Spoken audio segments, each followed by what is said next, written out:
Hi there, it's me, Gamer Tyler, here on YouTube and Gamer Tyler Twitch on Twitch. So yeah, okay. So like, here's the thing is, okay. So we're gonna talk about different things today. The stream's gonna go on for quite a bit of time, and one thing I want to say is I wasn't gonna start the stream this early. I was gonna start a little earlier than today, but what happened was I was supposed to do these grocery things. The line started at 7 a.m. And I go to my family member and I'm like, okay, it's 6:01. She goes and says, oh, and she's still fast asleep. And I go, oh, it's 6:01. She goes, oh well, we're not gonna make it in time. She's still like half asleep. I was like, oh, okay. I was like, I could have been streaming.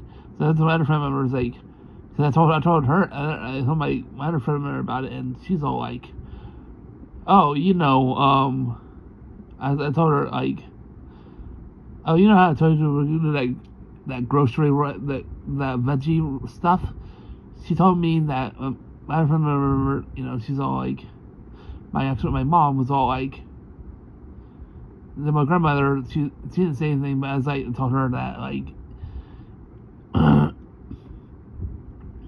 that we weren't going to be doing it because we wouldn't have time to do a grocery run and do, not do a Twitch stream, but, like, or YouTube stream, but, basically,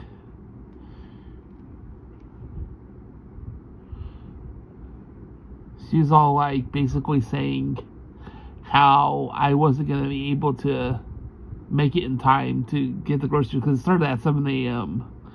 So we had literally an hour to leave the house. So that's why I was like, okay, I'm going to start my stream now then. I want to get this done with.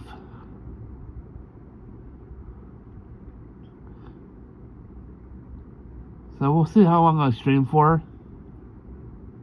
How many people tune in.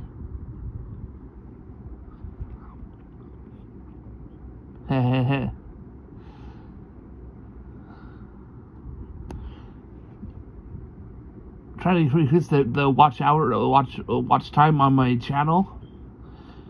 Eventually we'll get there.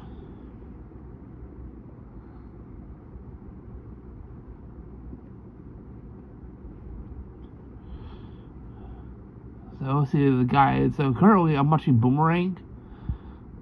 So it's Tom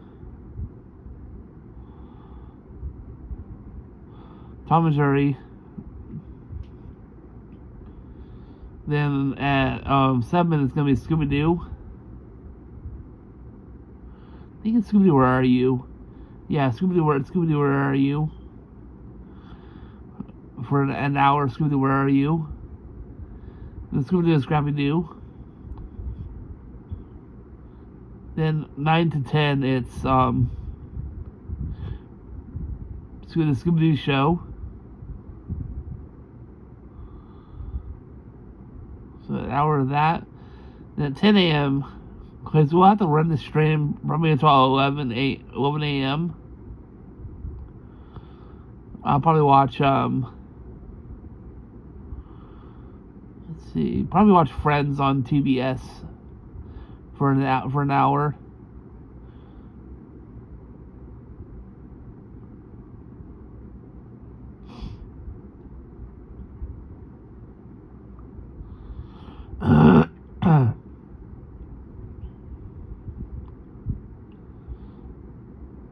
Classic Tom and Jerry.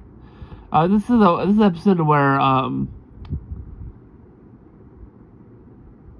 Tom and Jerry and Spike are all fighting, and Spike says, "Cats can like mice, can't they?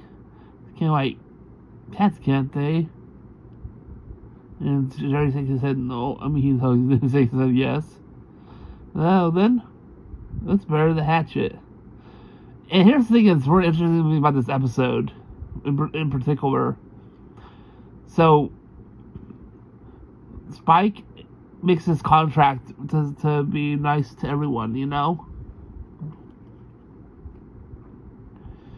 Now,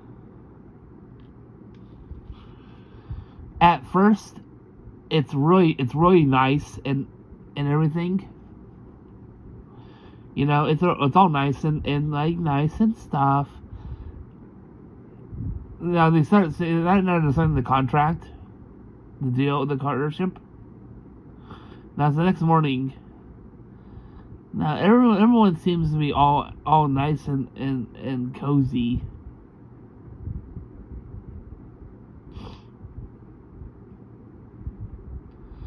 So they're all nice and cozy.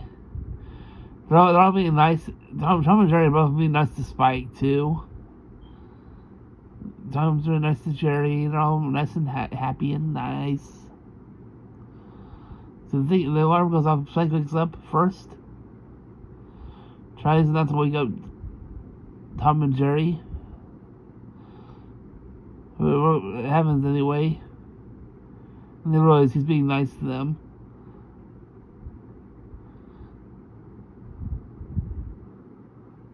And then it's time for breakfast. Jerry gets all nice and cleaned up by Tom. That seems it's all nice and nice, right? Now here's the thing is, everyone scoots in. He scoots in Jerry. Then they all get out of their chairs for whatever reason and scoot in Spike's chair. Then he starts sharing the milk they're all gonna drink.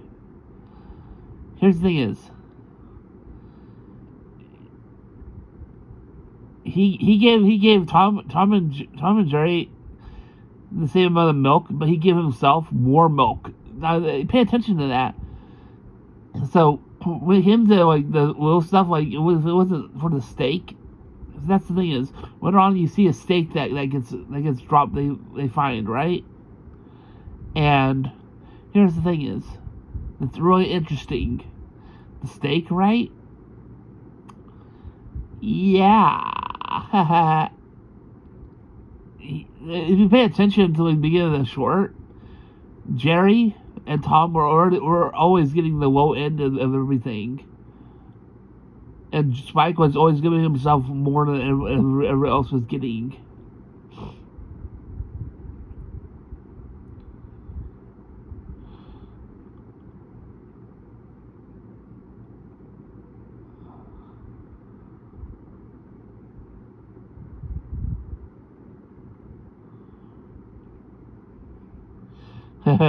And like Tom saves Jerry, and this other cat sees Tom, and he's like freaks out. He can't believe a cat is helping out a mouse.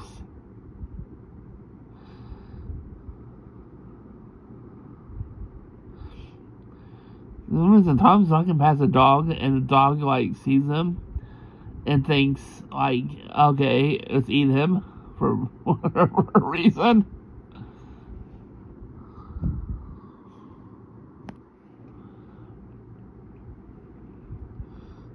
Uh-oh. Spike comes through. Boom, right in the mouth of the other dog. Are you okay, Tom? Speak to me.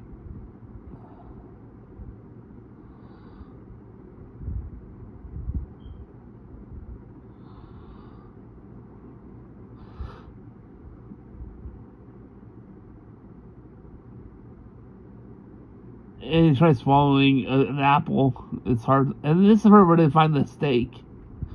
I remember the scene. This is the scene where they find the steak. And Mike's like offers to use his coat. And this scene right here is very, very inappropriate.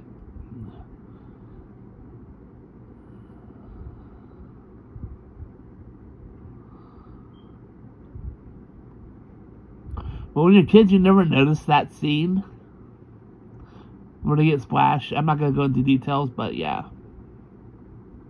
This part where they're starting to shake. And they're not agreeing on how they should share the steak.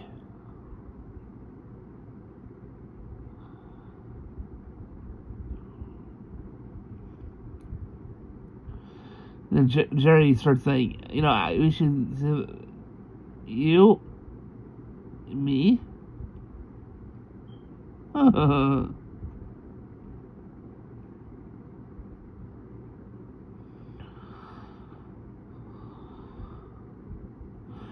Then he gives Spike afterwards he gives Tom basically the bone, and he wants the whole stick for himself.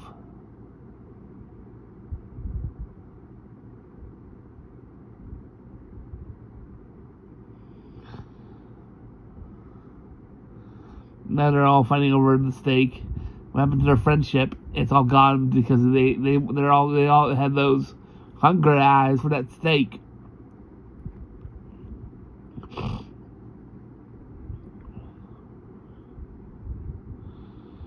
Uh-oh. Because they all fought for the steak, he went down the drains. Now their friendship is over.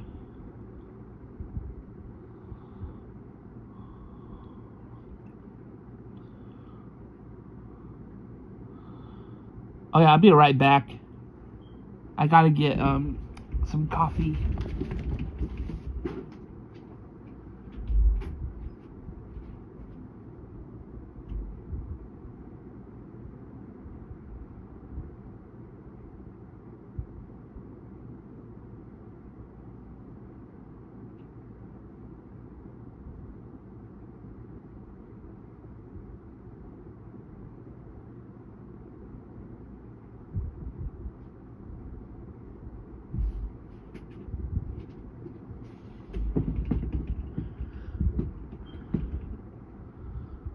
All right, I'm back.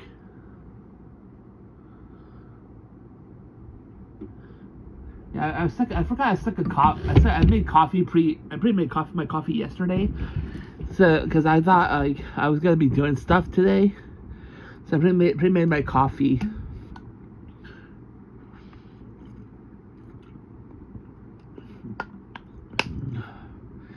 And I got so busy yesterday that I didn't realize this, but apparently I seriously accidentally I left. So I had like these 50 ounce bottles. Some are like I reuse them for water bottles, and I didn't realize this, but I accidentally left them all out after I refilled them all last night, and I was like, oh crud, I'll have to get this cooled off later. So it'll be like, so right now I'm not gonna drink any water, mostly because it's not cold. It's not all cold. It's all warm water. It's all from the faucet too. I was like, we have like in-house filtration system that goes through the whole house, so all the water is all filtrated. And we'll get that. We have to renew that because it was like almost 10 years ago that my grandfather originally bought the system, and that was like before he passed away. He passed away like 7 years ago. I believe 7 years. Yeah, 7 years ago.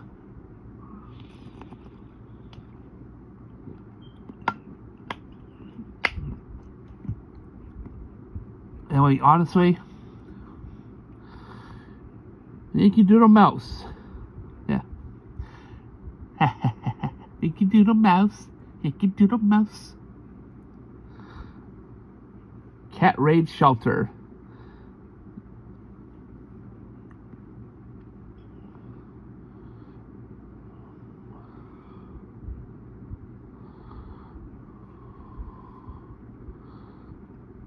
Oh, I remember this. This is where they do this like word reenactment. Yeah, this is where they do the word reenactment.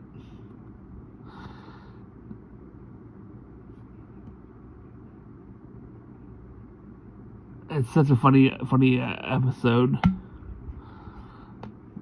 It's funny how it's like it's slapstick comedy. Like Jerry like spotted him with eggs and then these like wine bottle corks. I think it's a brick now.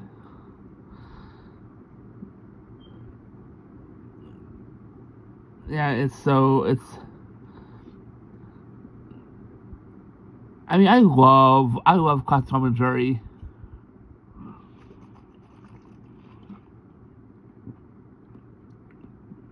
There's something like nostalgic about Classic Tom and Jerry.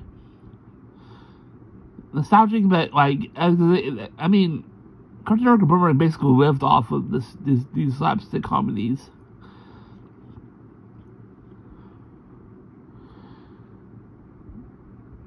You know what I find so funny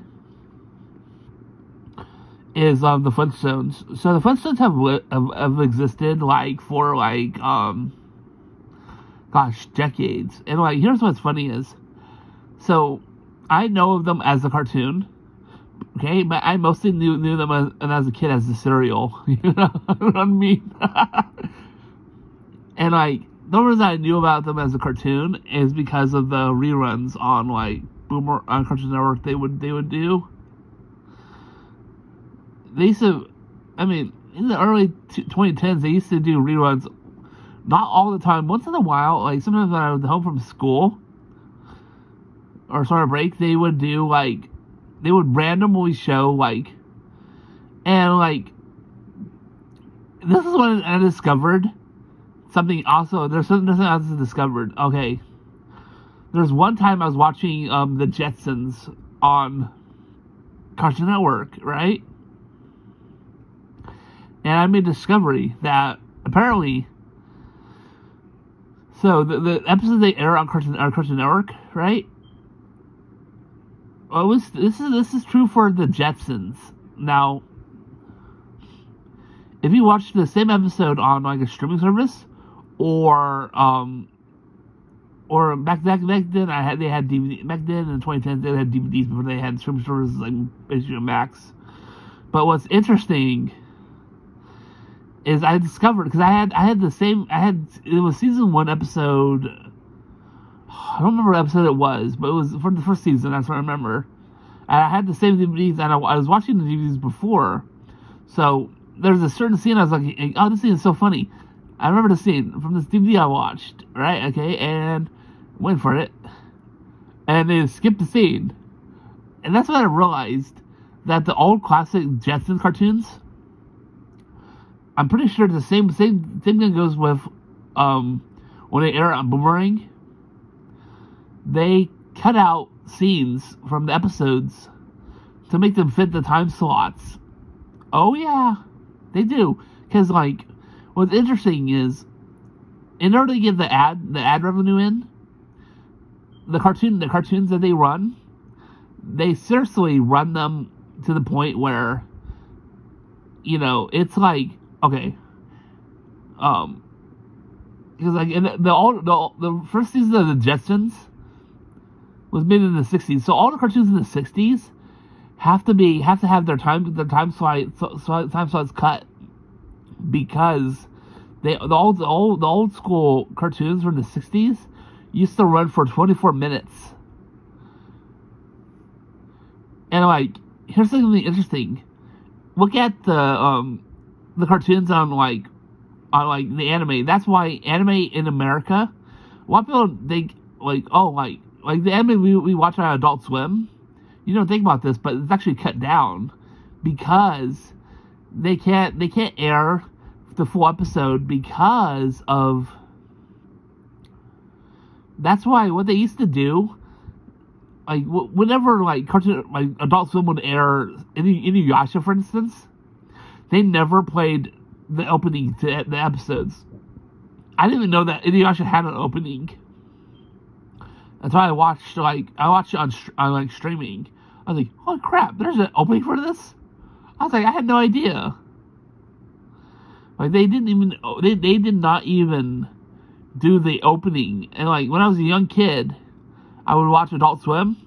I shouldn't have been, but I did. And I used to watch Inuyasha when I was like a very, very young kid, and I was like, and I never knew Inuyasha had an opening. I knew it was anime, okay, but I had no clue that the anime had an opening. I guess all animes have openings, but as a kid, I didn't realize that there was actually an opening for Inuyasha until I watched it on when streaming came out, and I watched streaming, and it was like, because at the time we didn't have streaming, I had grandparents that had cable, so I would sometimes watch early in the morning before I went to school. I would watch like Adult Swim, and then I would watch Cartoon Network or like Nickelodeon, stuff like that. But the thing is, I didn't realize that that Inuyasha, for instance, had an opening, because I would always watch it on, guess what? And I never bought the DVDs at all. I mean, I liked Inuyasha. I just never bought the DVDs and stuff.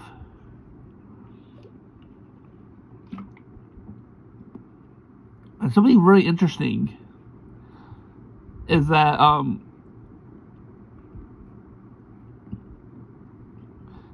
another anime I would watch on Adult Swim before I go to school. I really shouldn't have been watching this kind of stuff when I was a kid. Just to let you know. It's a violent stuff. I would get, because like my friend,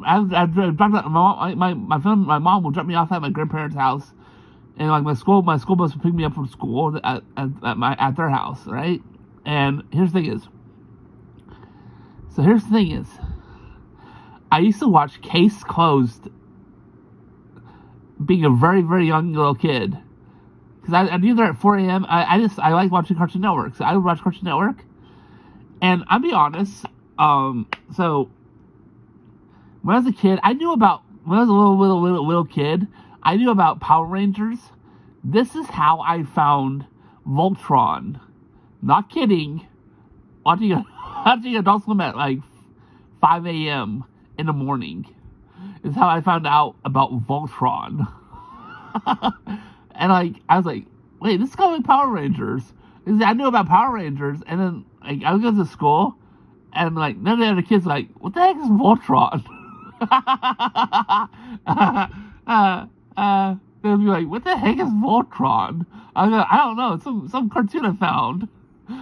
And like nobody else, and then like there's one teacher who's like, oh yeah, I know Voltron, and he's all like, oh, it predates Power Rangers.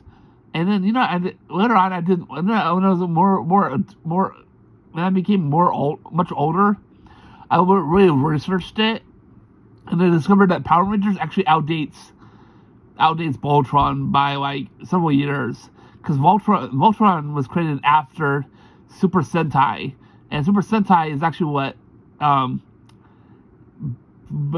basically Power Rangers is, basically, because they basically took footage for Super Sentai for Power Rangers.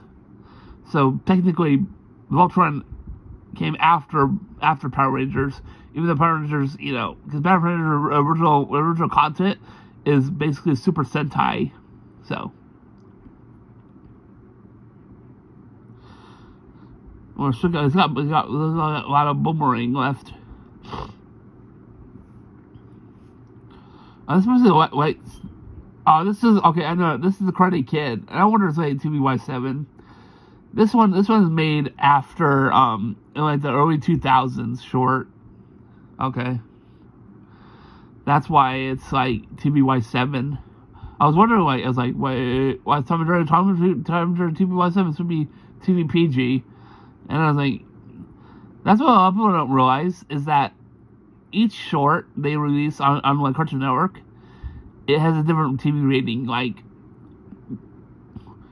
most of like Looney Tunes shorts are TV PG, but there are some select TV shorts from Looney Tunes that are actually TVG. It depends on what the context of the short is. If they're, I've seen some shorts, but it's very, very rare. It's very, very rare to have a short on from them that features TVG.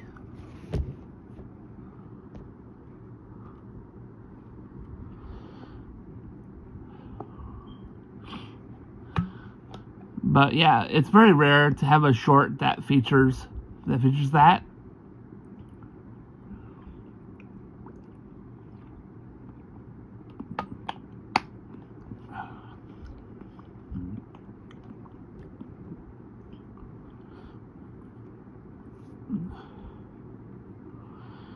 And I believe this short, The Karate Kid.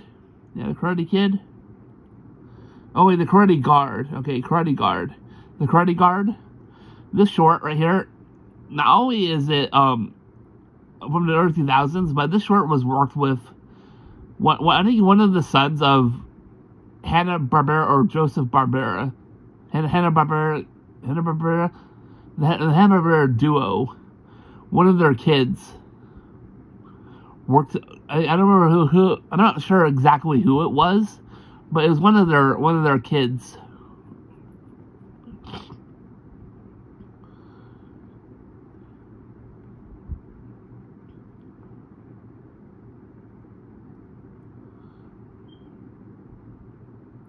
And here's the thing: is a lot of people don't know this. Like, I had a teacher when I was in high school, and they said like, "Oh, you know, Hanna-Barbera." I was like, "There's people I look up to as Hanna-Barbera," and they go, "I think that's a company. I don't think that's actually people behind it. I think those aren't two people. This is a company." I was like, people they know the company, but they don't realize that Hanna-Barbera were two people that started the company. I think it was in high school. It might have been in junior high, maybe middle school. I don't remember. But they were like, "Oh, I'm pretty sure that's like."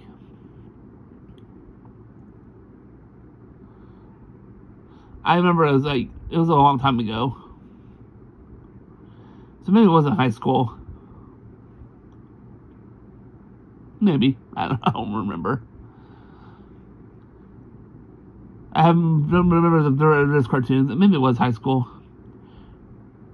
And I have really funny, but like really messed up story about my first year of high school. It's funny, but also, I think I'll tell you. So if you're watching this, just be warned. So okay, so I had this teacher. Now, if I remember correctly, I only had him for I had him for my freshman year. And then my second year of high school, I think. I think I only had him for my 2 years, I think. Or he was only there for the first year. I don't remember. I think I had him for 2 years. At least I think. I think I had him for 2 years. Alright. So the teacher. There's this one day, I don't remember what day it was. It was obviously the day we went to school. obviously the Monday or Friday. So there's this day we go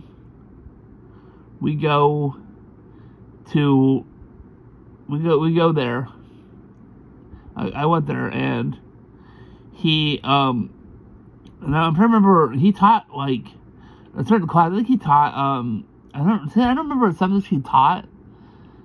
I don't remember exactly what he taught, but we were watching some movie. He wanted to watch some movie with us. I was watching some movie. Now, he's lucky. I'll be honest. What he did for a movie we watched, he's lucky he didn't get fired that same day. He's very, very lucky. Like, I think he almost got fired because he didn't get permission slips for us to watch this film. And his teacher assistant, his teacher assistant, like warned him, like, you know, you probably should get permission slips. Is he permission slips? He goes, dude, this isn't. And his teacher assistant, he later on became my teacher, like, for the last 2 years of of high school, which I had 5 years because I had to retake English for finishing my credits. That's a whole nother story. So that's why it's hard to remember, because I was held back like during my freshman final last year, so I was there for 5 years instead of 4. And anyway, okay, so he plays the movie. I don't remember what movie it was. All I remember is the rating of this movie. So you're thinking we're in high school, okay? You're thinking PG-13 maybe. We have some foul words as PG-13. You should get, you think maybe that's the case. Nope. Rated R. Rated R. What the hell? He didn't even get permission to swear, signed off by her parents. My mom was furious that this teacher let me watch a rated R movie. It may have been for the subject that we're covering, but I'm like, I don't remember I think it was history. I don't remember. I think he taught history. I think he taught history. I don't fully remember. I taught a subject, and I remember him letting us watch a rated R movie. Yeah, that was like, wow. Yeah, he let us watch a rated R movie. He's lucky he didn't get fired. Like.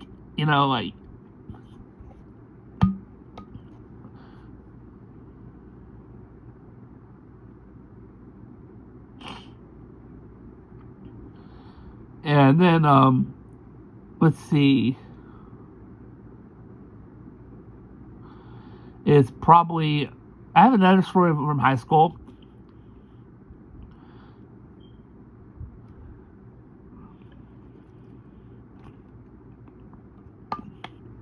This one, takes place several years after my first year. I remember it was either my 4th or 5th year, I think. I don't remember which one it was. I think it was my 4th year, I think. So I was in this club. It was a gaming club. Now everyone in the club was at least 17, 18. Now me and my friends were all playing Halo. Halo game. I don't remember what Halo game it was. So we're playing versus mode. Co-op versus mode. Well, not co-op. I don't think it was co-op. But we're playing versus mode. And I kid you not.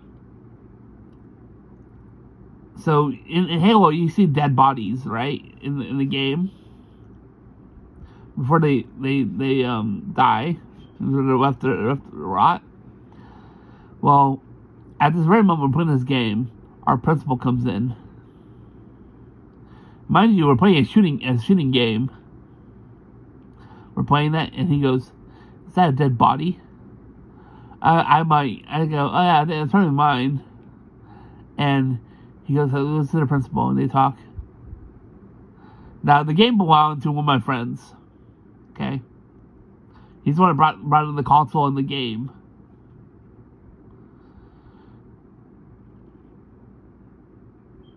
And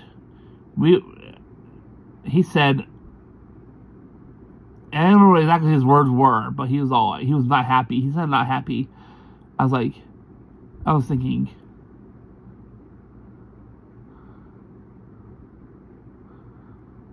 okay, I think he said something like the rounds of, I don't ever want to see you guys play these games, or something like that. And he's like,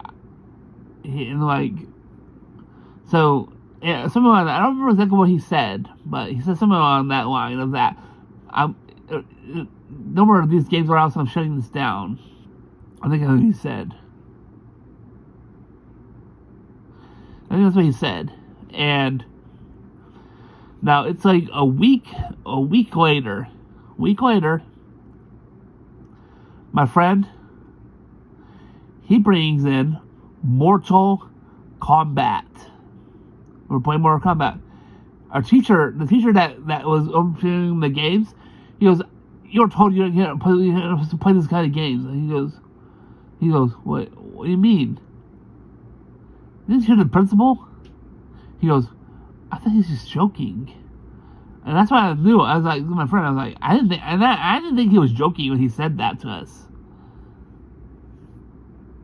He goes, "Oh, I thought he was just joking." And he said, our teacher guy, who's overseeing our club, the gaming club, he goes and says, "We almost got shut down." He was about to shut us down. And he's all like, "Oh my god, I thought he was just joking." And like that's like where our club like almost got shut down. The principal was not happy that we're playing a shooting game or these violent render games. He goes, "What the heck?" He starts losing it, like going, "We're 17 to 18. We're all 17 to 18 here. We have no little kids playing games with us." He goes, "That doesn't matter. You play this stuff outside this club, but you can't play that in here." So that was the point where we weren't allowed to play any more shooting games or violent depictions with blood.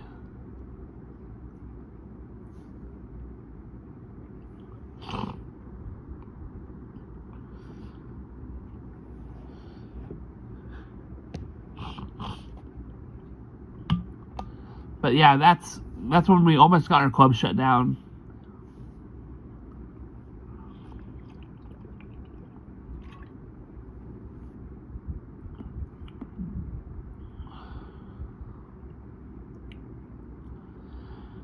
And I have another story. I'm not sure if it's another stream. This one involves banned trading cards. And it all blames one guy for like. So I'm just gonna hand out the story. I might tell it today. I don't know yet. So I'm just gonna say this. I was in this one because like I have actually special needs. So I had a special needs class. I would be put inside of when I was in like I think it was junior high, and our teacher actually, because of one person, banned any trading cards or card games. Trading card games. We weren't allowed to play any trading card games, including Yu-Gi-Oh and Pokemon. And it all blames to one person because of what they did. More on that later, either later today or possibly next time. I don't know yet.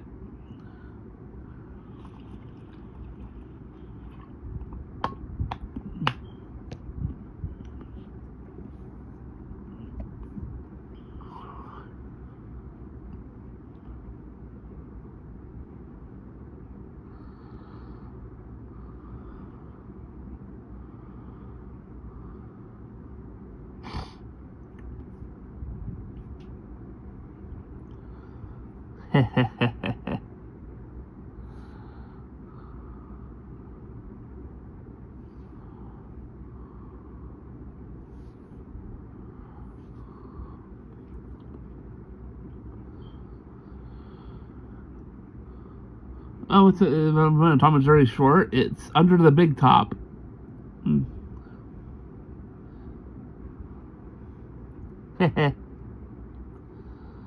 Got two more shorts left, and then it's. I say at least two more shorts. It's like going to 6:50. I mean, it's about over 10 minutes until 6:46, 47, 48, 9:50. About 14 minutes until Scooby comes on.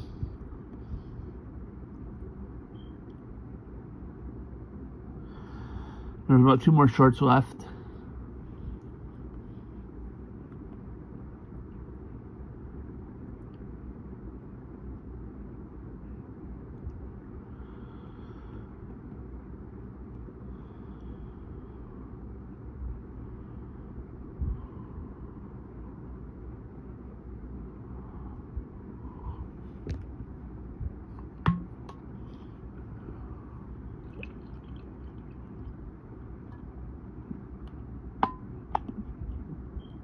such a funny short.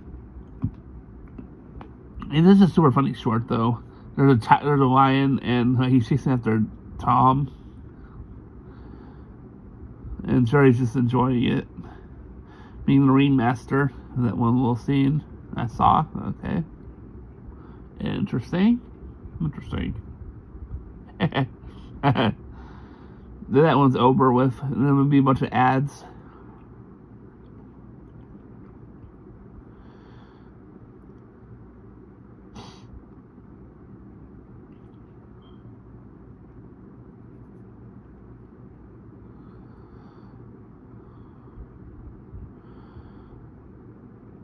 You're watching Boomerang. Someone we'll talk about next.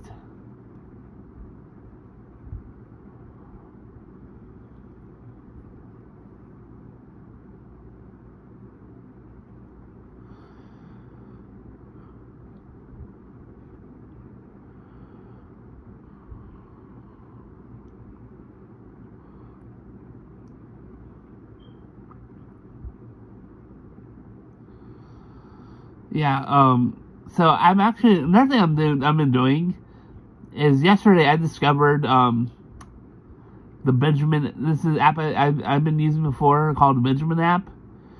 So I actually earned some money when watching some ads.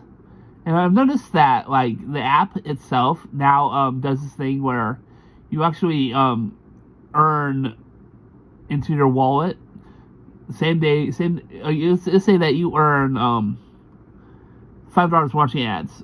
You have to watch a lot of ads. There's like 500 ads, but you actually earn that money that same day. And I thought that was kind of interesting. That now it does that. Before, last time, this is why I stopped using it. Was like, and I'm not sure. I cashed out $45 to my PayPal. Now I earned an extra 99 cents to cover the 99 cents transaction fee. So I get $45, okay? Anyway. So I go and I'm like, okay, I'm using this app. I'm going to see if this actually cashes out. So it said 3 days transaction. I doubt that I'm going to get the money anytime soon. If I hope, I'm going to see if I get it within the 3-day time period.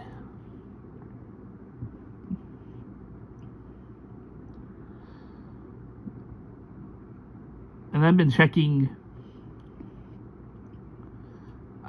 Benjamin quite frequently. Like I'm checking it right now while I'm watching TV. Mirror mode.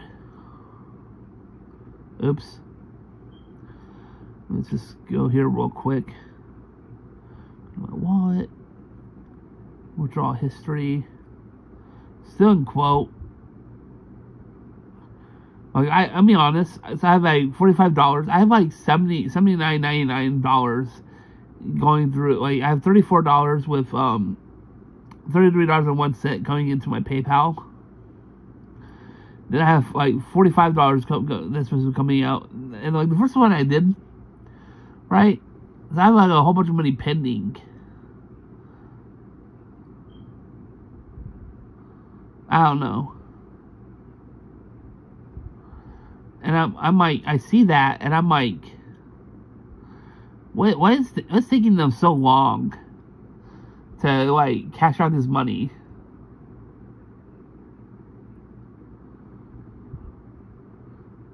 I mean, I get the benefit of the doubt, but when you hear about okay, the first cash out I did was January 1st, and like before they started doing this whole like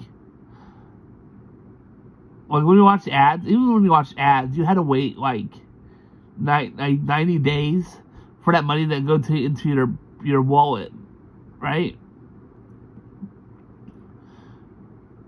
That's why I deleted the app, because I was like, this is so stupid. I have to wait 90 days, and I see that they're waiting less than that. So I'm gonna test out this, because I can go back into earnings whenever now with the whole ad revenue. My goal is at least, like, if I do like $5 a day, it's 5, 10, 15, 20, 25, 30, $35 a week, if it's legit.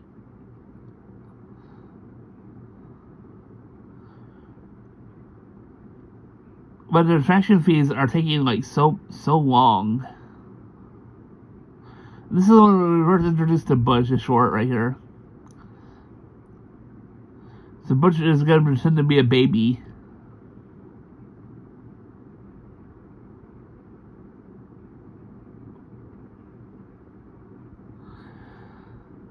He's a big baby. Seriously, though, that's a big baby. He's an adult cat pretending to be a baby cat kitty.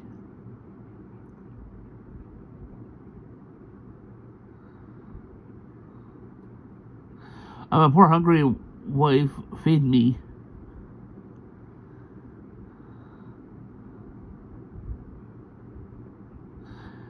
Poor Tom. He doesn't realize that Butch is this like.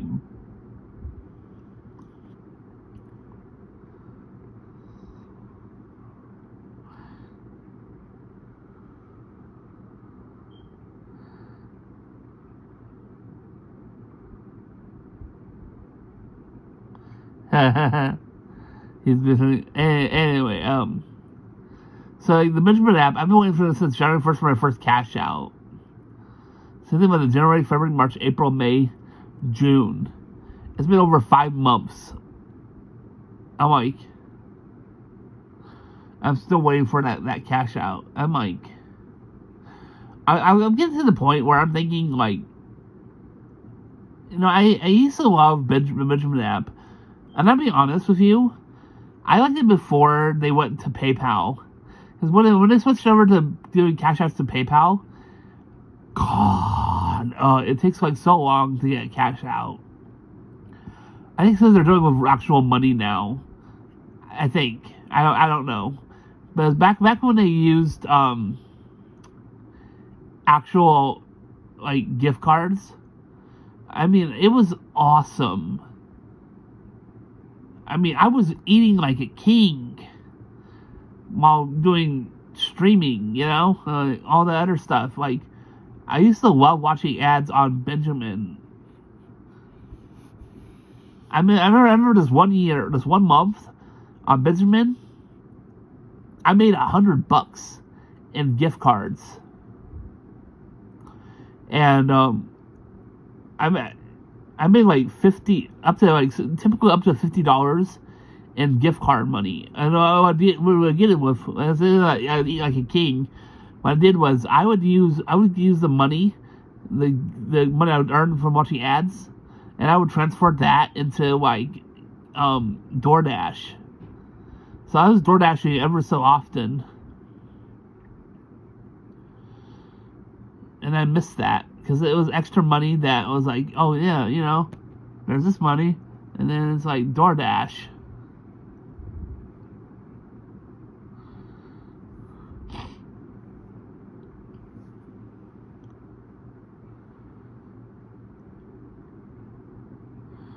So probably streaming until 10, maybe.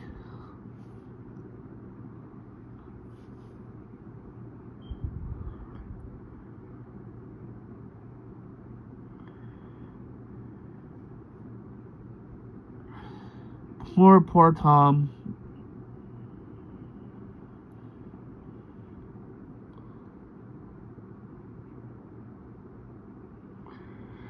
There goes.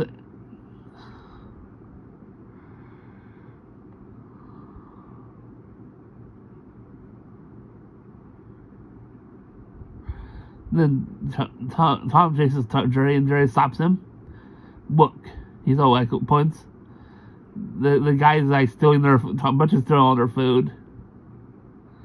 And Tom fights him. He fights him back. They keep fighting over in the ham. Then he smacks Tom over the bridge door. Classic Tom and Jerry. Can you imagine falling for a baby trick? And like it's actually a full grown cat. Pretending to be and then he gets cocky, gets a little very cocky in the end. Gets so overconfident in himself. He smacks right into the door. Then he acts like a baby, like like, share the ham with me. He goes, here, cut for yourself. He serves it like he's like acts like he's gonna get a little sliver.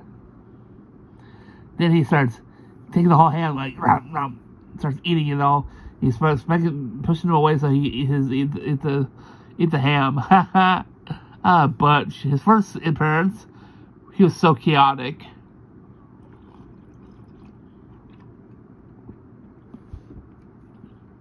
I think what's interesting is that I think it wasn't until like I don't remember when he got his name. If it was like the 2000s or if it was like sometime like after like the 60s, 70s or 80s that he got his name. I just know that the black furred cat, his name is Butch. But like I've always known his name because of like Tough would always go, look, there's Butch. And like, because I don't think he ever had a name in the old classic shorts. He was just some cat, you know.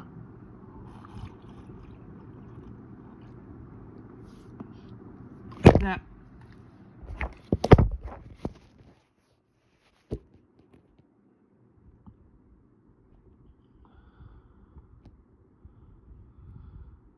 Oh no, you know what? We don't know if like Butch had a name before the short, or after.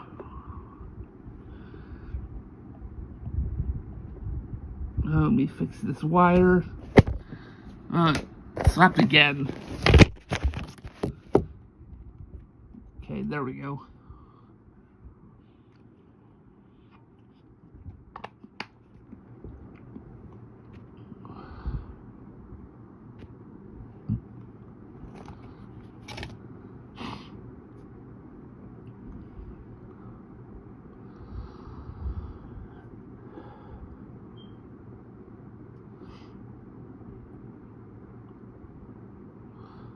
Now we got ads, and now it's gonna be starting right after this. Now it's gonna be in the Mummy 2. That's a very classic episode of Scooby-Doo. Where Are You? That features yard work, yada yada yada. Don't do that anymore. That.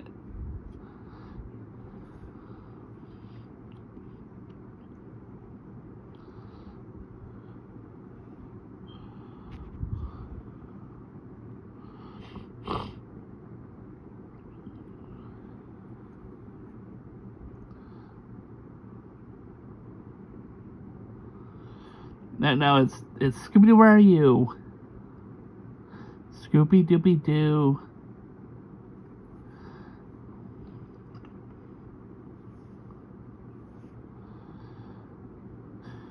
Scooby-Doo, where are you? Some work to do now. Scooby-Dooby-Doo, are you? Some help from you now. Scooby-Doo, see you. You got a sliver. For me, I can't see. But you shake and shiver. And we got a mystery to solve. Do whatever your act. Hold back. Do. And we get yourself a Scooby snack. That's a fact. Be-do-be-do. Here are you.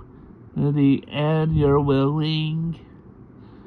Can you, Scooby-Doo, will catch that villain. Scooby-Doo and the Mummy 2.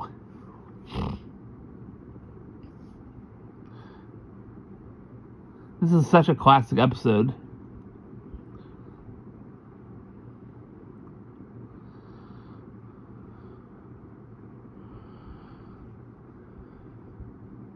So tomorrow's stream is gonna be super early because I have to be done by 8 a.m. It's 8, 7, 6. So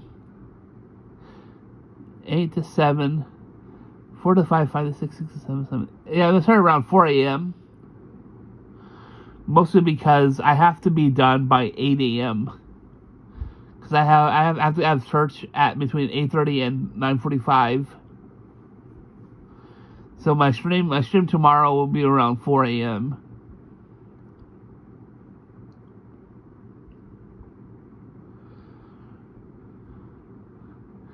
Turn as a resemble into stone. Most ominous curse indeed. All ancient ones are. You know something really interesting about the Mummy? It's gonna be in the Mummy 2 this episode. So the main villain in this episode is this Dr. Rajiv. And here's something interesting. Most of Scooby-Doo villains in the entire series, they're all white men, except for Dr. Rajiv. He's the only villain. That's why I think that's the only thing I like about this series this episode so much, is that the villain isn't just some white guy, you know. And like, you know, I've come to notice, like, the first series, all the villains were all guys. Like, one of the villains, like, the Redbeard Ghost, like, he's like basically, in my opinion, like, seriously, oh my gosh. So like, he's a privileged person. Let's just put that out. Like, he's like basically a billionaire who's losing all his billions, you know. So what does he do to make his billions back? He illegally steals his own cargo from his ships to sell on illegally.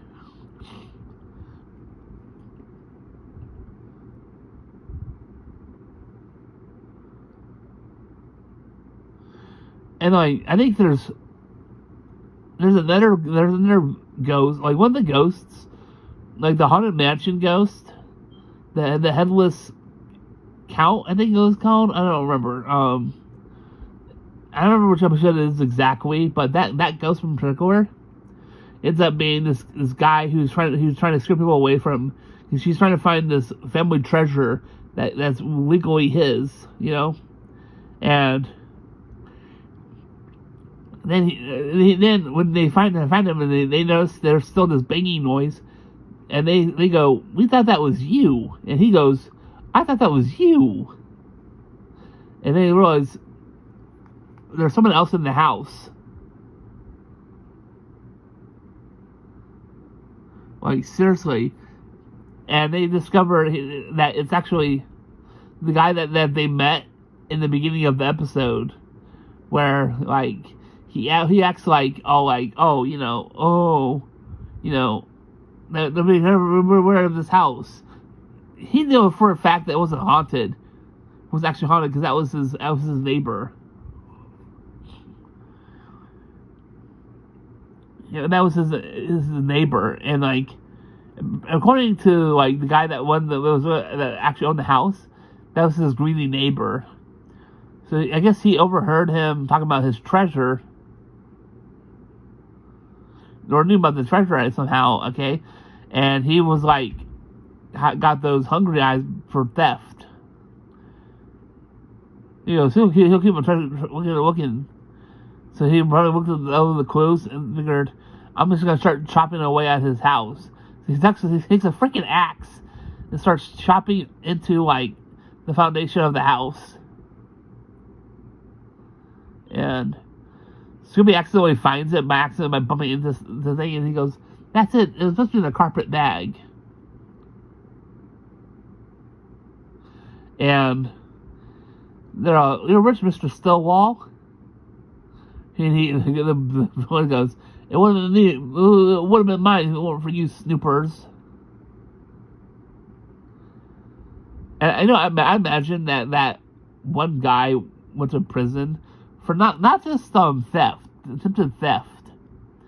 But here's the thing: is you think about this, he attempted theft, so broke, and not just that, he illegally not just entered, but he was breaking other laws by forcibly entry into someone else's home with the attempt to steal.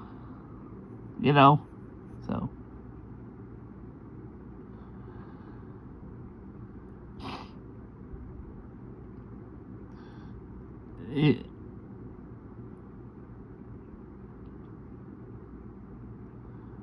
Oh yeah, this is where Scooby's hiding.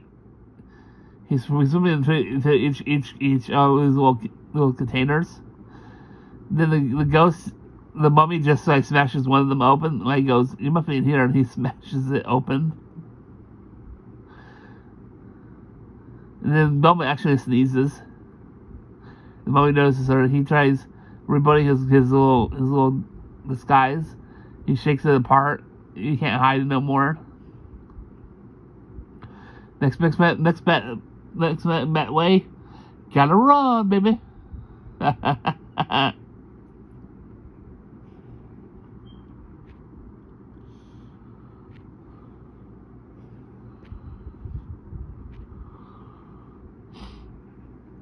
Your mummy's calling you. No sense of humor, I see. Coin. Here's a quarter. Oh, Egyptian coin. Don't give it to him, Shaggy. Uh-oh.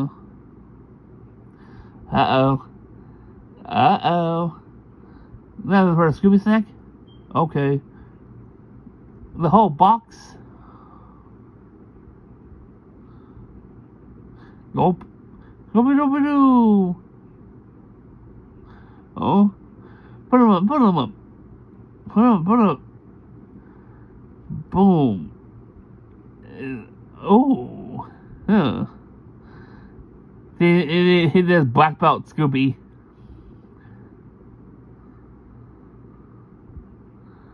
Give it all karate treatment. Then he's hitting him hard, but he's all that padding for the mummy outfit. So he starts dancing off away. He's like, doopy. And like that. Danced out and deserted us. We admit, he wasn't bad. And he starts slowly coming. Scooby sneaks up. Coin. I have to give him the old coin, Shaggy. Yeah. Coin. Huh. Oh. Definitely. I see the time that we caught the mummy. He pulls it and he just rips it off.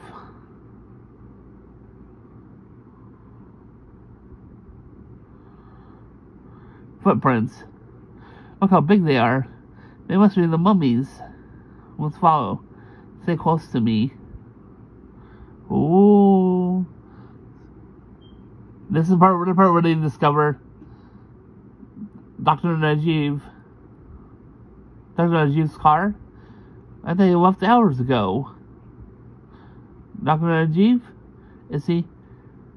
He's turned into stone. Toward Dr. Najiv. The mummy got him before he could leave. Or that's at least what he wants people to believe. Ooh.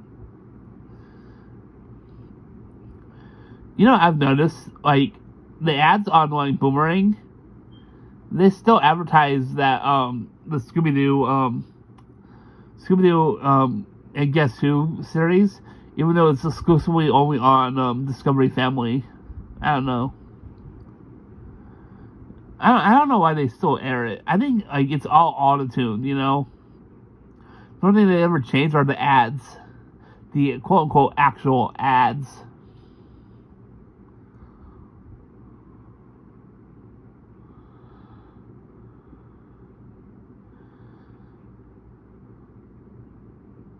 Oh yeah, like, one thing I want to do on with my YouTube and Twitch is eventually make enough money that I can actually help out my family members. Like, that's my main goal.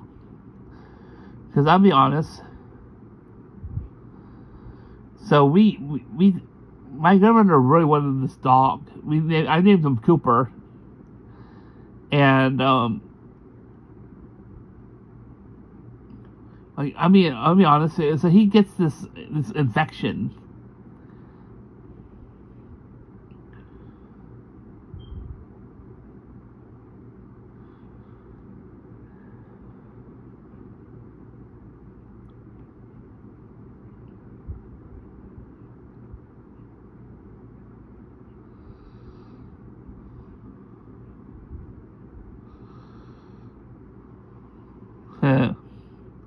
That's funny, Ed. I was like, what the heck? Yeah. So like, we have to give him special medicated baths and stuff. Because like he had this infection, and then we found out that some part of the infection stuff, like he's like losing part of his fur and stuff. We discovered that apparently he has this thing where he needs to eat a special diet now. Well, they have to give him a special medicated food. And to be honest, it ain't cheap. Luckily, my mom has a good job that helps pay for my grandmother's dog. My grandmother's like, like he stinks. He goes, yeah, that's because we have to give him that special medicated bath and all that other stuff. Because he's got like whatchamacallit, allergies. Yeah, he developed allergies, and now we have to like give him a special medicated bath and special food to him. And my mom was like, after the first thing we gave him the special food, he started becoming a lot better, and she used to have to bathe him like almost 3 times a day, not a day, but 3 times a week.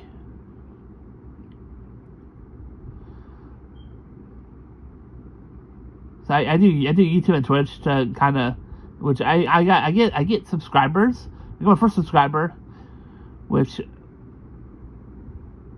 once I put the money on my PayPal, that'll be really good. But I want to try and hit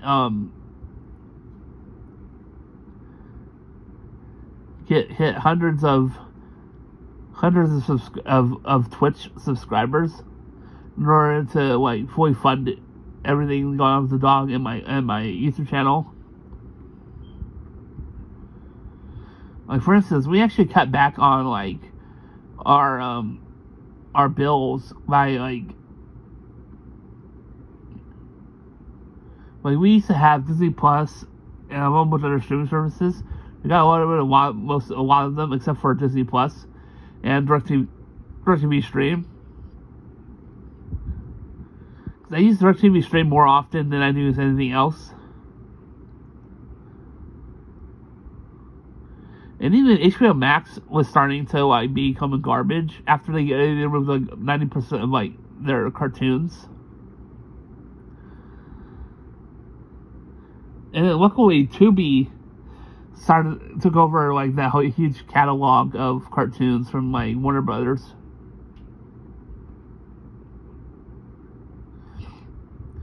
Scooby drinking. That's why Scooby, you don't drink weird things you find in the lab.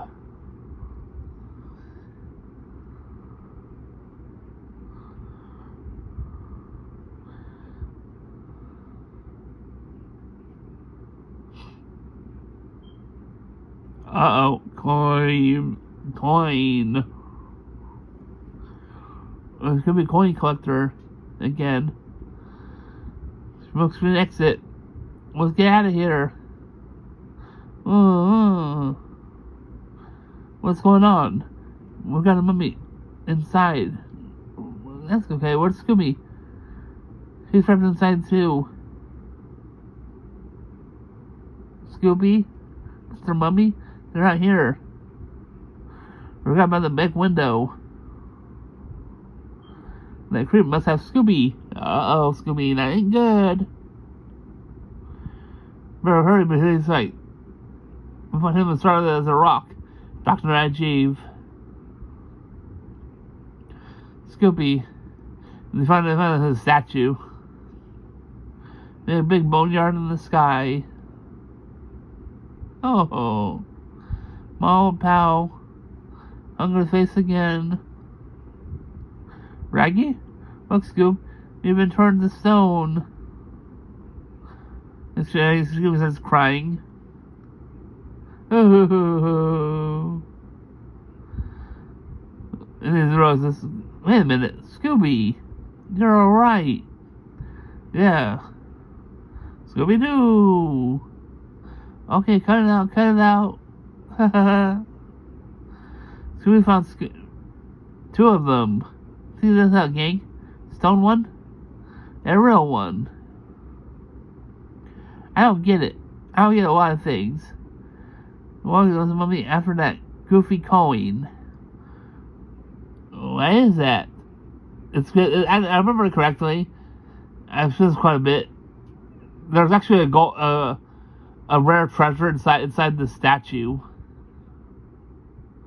But the richest. What I call a real richest to rags story. Yuck, yuck, yuck. Richest to rags.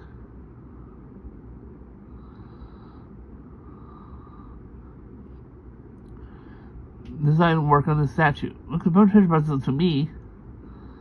They were mummified. Wow, it's the same as the coin. So that's it. They're like, Big Man Badges is back. He looks mad. Because they discovered his plot.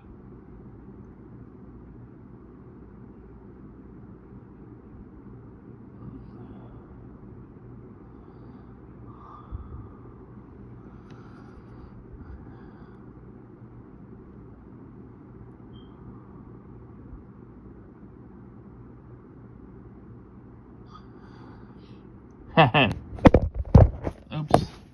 Keep knocking that down.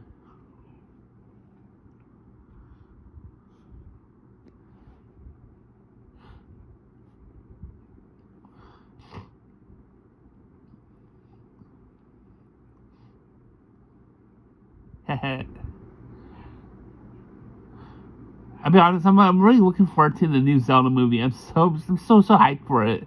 I'm also like, here's the thing is, I'm hyped and like not happy. I'm like, I wish it was animated, to be honest. Because live action, I'm like, I don't know. If it was animated, I'd be more hyped for it. But I'm like, it's gonna be live action. It was made by Illumination. It was same like art style as like the Super Mario movie, or not exact same art style, but made by Illumination. I'd be like more hyped for it. Because it's not animated, I'm not like as hyped for it. I'm more worried. Because anything can go wrong, but I'm pretty sure that since Shigeru Miyamoto is like overseeing the production, I'm pretty sure it's going to be a really good movie.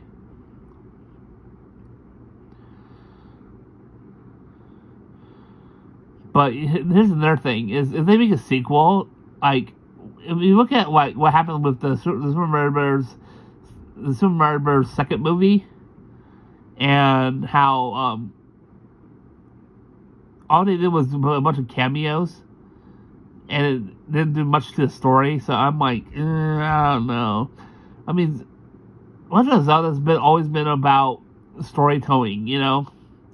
So I think it could work.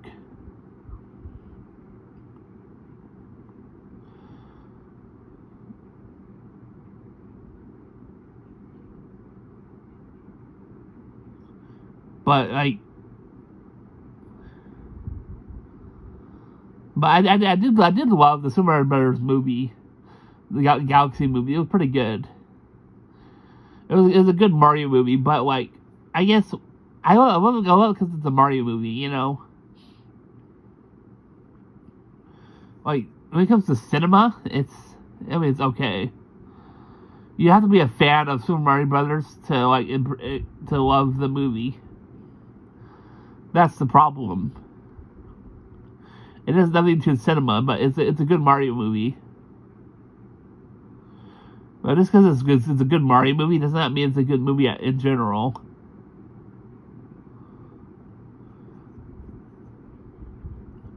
I mean, the same thing is that can be said about any movie that's based on a video game or TV show. You know, not really a TV show, but like mostly a video game. Like for instance, I really enjoyed the Halo TV show. You know, we were hinted at a live action TV show for Halo for years. We finally got it. It was kind of like mediocre at best.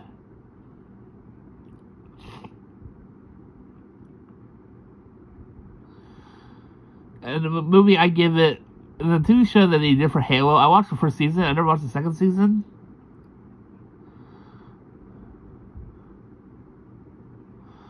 And I sometimes I feel like that the show the show iCarly. Now I never fully watched all episodes of the original iCarly cartoon TV show. I know I watched all episodes for the first season because I used to have the DVD of the first 13 episodes of iCarly. So I know for a fact I've seen the first 13 episodes. Now, I never watched like all the episodes. I've seen like a few here and there because I used to watch it on like cable TV on Nickelodeon. So that's why I know for a fact I haven't seen every episode of iCarly. Anyway, so basically my understandings is that they hinted at they never showed iCarly's mom's face in the show, and then iCarly had a cliffhanger in the last season of iCarly, the reboot series, where Carly's mom is hinted at. They hinted at the ending with Freddie and Carly's wedding, which I was like, wait. I was like, what? They get married? Yeah, spoiler alert, if you haven't watched that last episode, apparently they get married, I guess. I was like, wow, okay. And Carly's mom shows up. Here's the thing is, the end of a cliffhanger, okay? So officially, Carly and Freddie get married. I guess they're kind of hinting at they liked each other for like, you know, it was totally hinted at for throughout the series. But for whatever reason, Nickelodeon canceled the show after the third season. Or since the second season. I think it was the third season. So they would have gone to a fourth season, which, you know, I wish they had done that and then ended the show naturally. But I guess the ratings were not the best, I'm assuming. But yeah, they totally ended iCarly on a cliffhanger where they're gonna reveal her mom, and I'm kind of ticked off about that because we were hinted at Carly's mom, like they never showed Carly's mom in the first series. Second series, they hinted at the mom and they're gonna show her, but they never showed her at all. So it's kind of like, you know, what's gonna happen?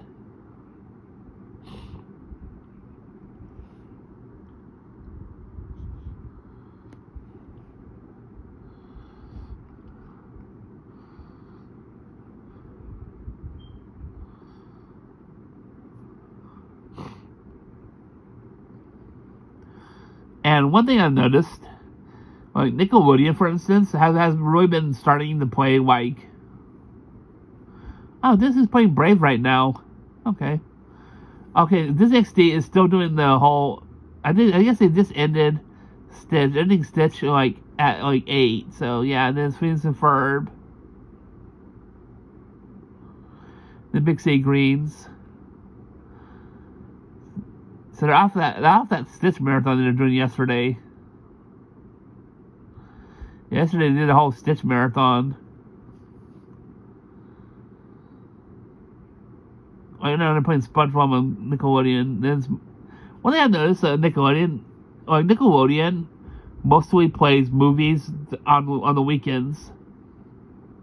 Like early in the morning they'll play like cartoons like SpongeBob and stuff, but like at like 9 a.m. in like a couple hours, they're playing Sing, the first Sing movie. And then after that, it's Despicable Me 3. Then they're playing at 1:30. They're playing Sing Again. Then it's Sing 2. Or I don't know why they didn't play Sing 1 2. I don't know why. Then after that it's like 6:30 now by that point, and they're playing it's Nick at Night, and they'll play Friends until 7, and then it's Big Bang Theory, and that's like the typical play. They play that every day. They play like Friends and Big Bang Theory back to back episodes until 1:30. When they play Modern Family until 2:30. Then 2 to 3 it's the Neighborhood, followed by 3 a.m. This is all East Coast. It's SpongeBob SquarePants on Sunday. And interesting, 5 a.m. they're playing Sonic Prime. An hour of Sonic Prime, which that's a acquired show that they've acquired from Netflix. Then at 6 a.m. it's Despicable Me 3. Again, that's all they put in movies in the mornings. Sing. First Sing movie. Then it's Sing 2 at 10:30. Then at 1 p.m. it's SpongeBob. So that's what I've noticed. When it comes to like Nickelodeon, they mostly do movies in the mornings on Saturdays and Sundays. Sometimes on Friday nights they'll do a movie.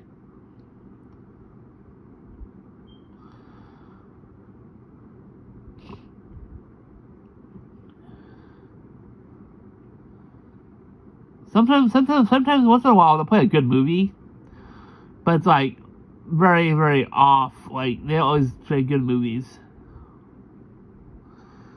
I guess something interesting. The Disney Channel plays movies in the mornings, but that's not all they play on Saturdays and Sundays. You know, they'll play TV show episodes.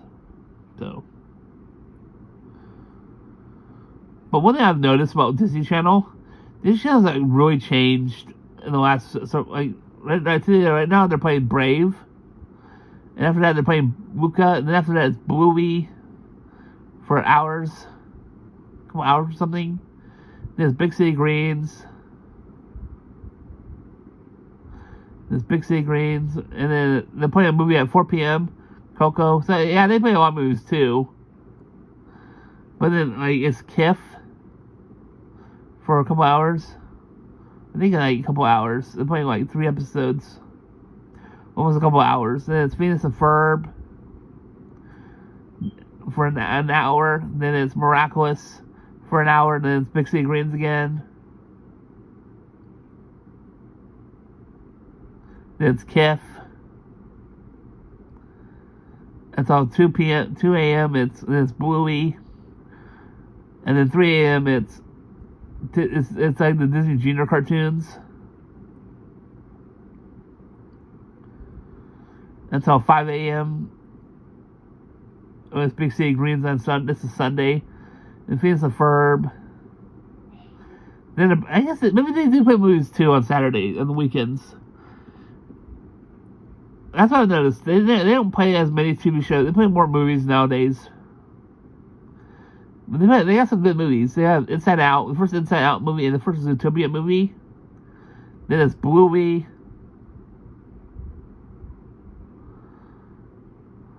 One thing I've noticed, it's more likely during Monday through Fridays that they really show like their older TV shows. Like that's what I think I've noticed.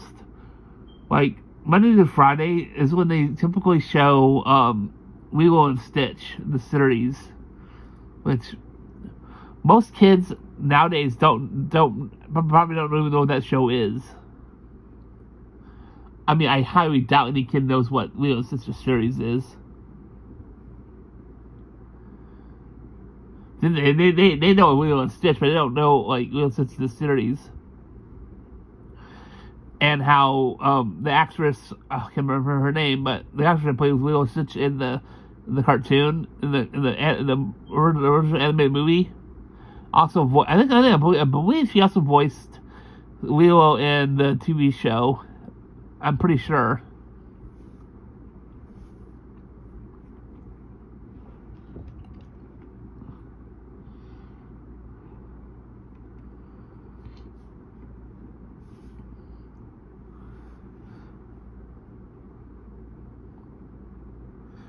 Scooby-Doo, foul play and fun wind.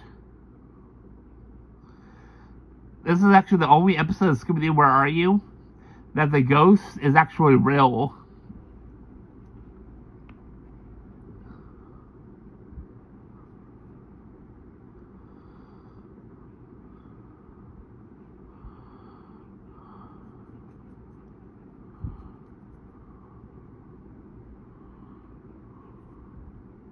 Everything's running, but nobody's here.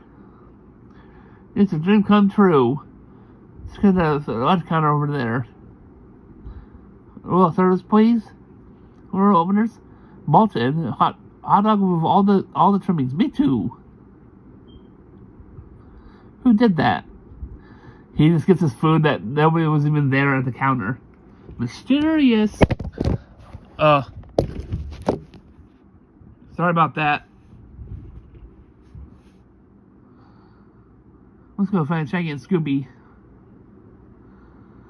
Should we stack those bottles back up? Well, the bottles are stacked up again. What's on the counter? Price for knocking out all the bottles. And all the backs are all turned around for a minute. Pretty. This is really weird. Somehow I get this prize. Looks like it is turned by 2 bits. A cute Cupid doll. Oh no! That treasure's rating up 25 cents. I think this is haunted.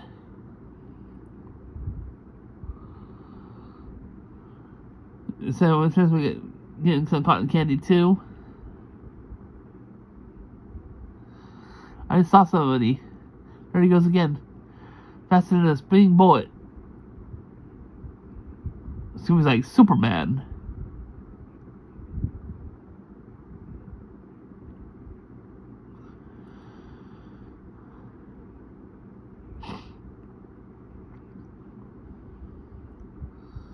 Go on, Scooby, pick up the scent. Sniff, sniff, sniff. No scent. No scent. He has to have a scent. Ghost without really a scent. Did I say ghost? Uh-huh. Uh-oh. What's the matter with you? You're pointing. Uh-oh. I see him.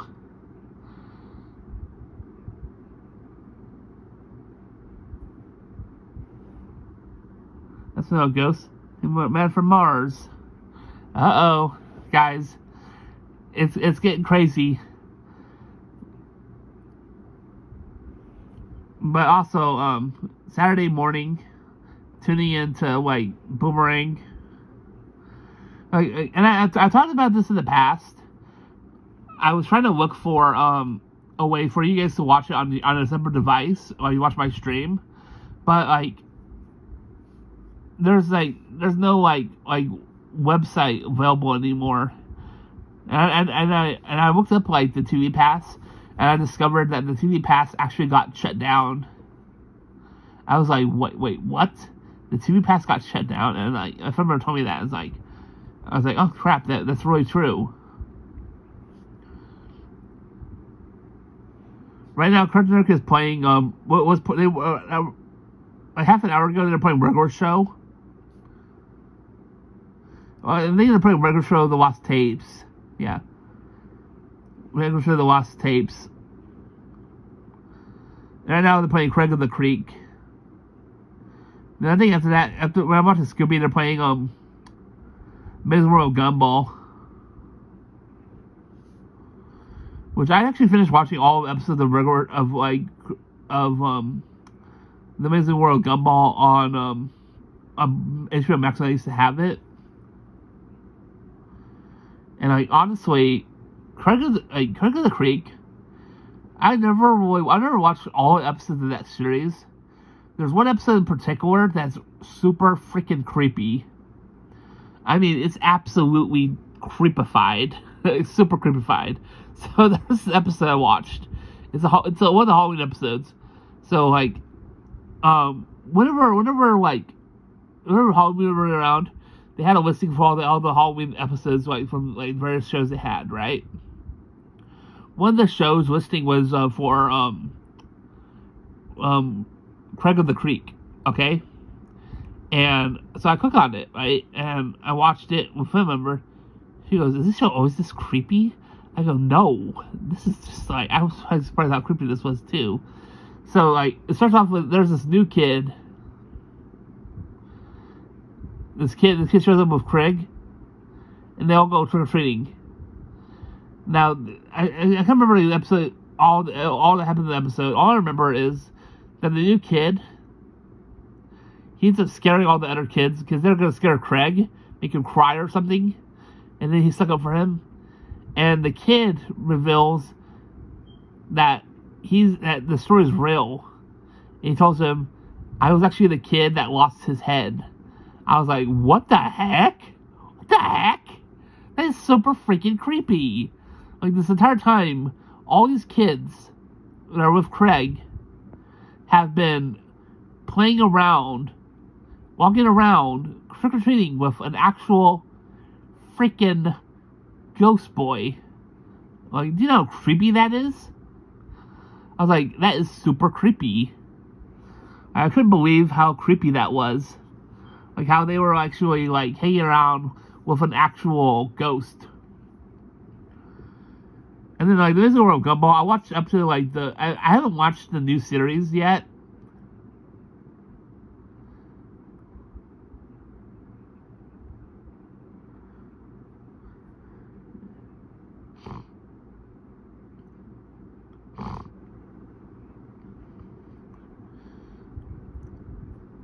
I'll probably watch, I'll probably watch Boomerang and Cartoon Network later this morning after I finish my stream.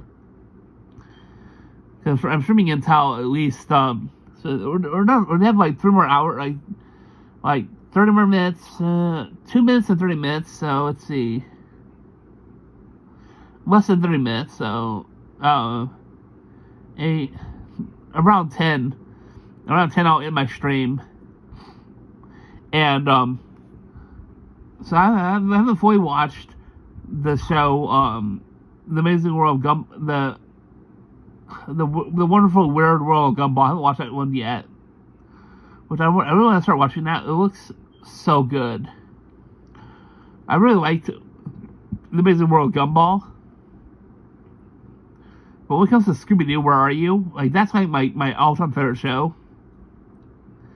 And, I kid you not.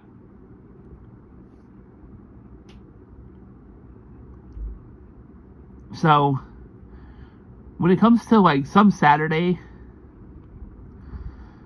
because, like, October's coming up. In October, I'm planning on doing, the Scooby-Doo thing, the 31 days of I'm doing a Scooptober versus Scooptober for posts on YouTube, and that month I'm gonna stream. I'm never gonna stream, but I'm like, I don't know how busy I'm gonna be. You know, I don't know. I might have to like watch on this device the Scooptober stuff, because like the every Saturday. So typically Saturdays and Sundays, they typically do Scooby-Doo marathons on Boomerang. That's what they've done in the past. They'll pick a certain series of Scooby-Doo and they'll do like all-day marathon of like that select series. Whether it be Pumpkin Scooby-Doo, Where Are You, Scooby-Doo Guess Who, whatever it is, whatever series it is. Here's the thing, I doubt it's going to be Scooby-Doo and Guess Who, just because Scooby-Doo and Guess Who is exclusively on Discovery Family, so I'm pretty sure they may not do that one. But I think the last time, I mean, maybe they might. Because I know they did it last year, and last year, October, was the last time I remember watching Scooby-Doo and Guess Who on Boomerang. So they might do that one this year. But both Scooby-Doo and they play it both, and I haven't talked this with my family member, but October I'm planning on doing my day program once a week, at most, just because I'm trying to cover Scooptober versus Scooptober, and this is like one of the biggest ones I've ever done, because it's gonna take like hours upon hours of combing through like TV show episodes. Because first off, so I'm wondering what they're gonna do. So right now they have like this whole Scooby-Doo episodes are pairing, like they'll play it like first at like 6:30, and then they'll play it again at 8 a.m.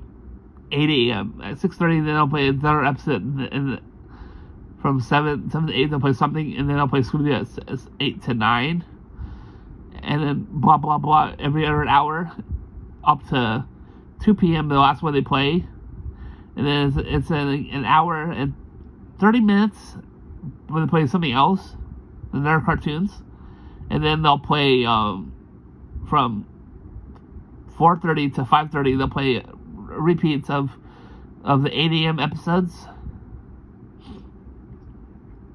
and I'm wondering like how they're gonna do Scooptober. So I'm thinking they'll probably do it as a marathon. I'm hoping it's not daily marathons. I don't think I could handle that.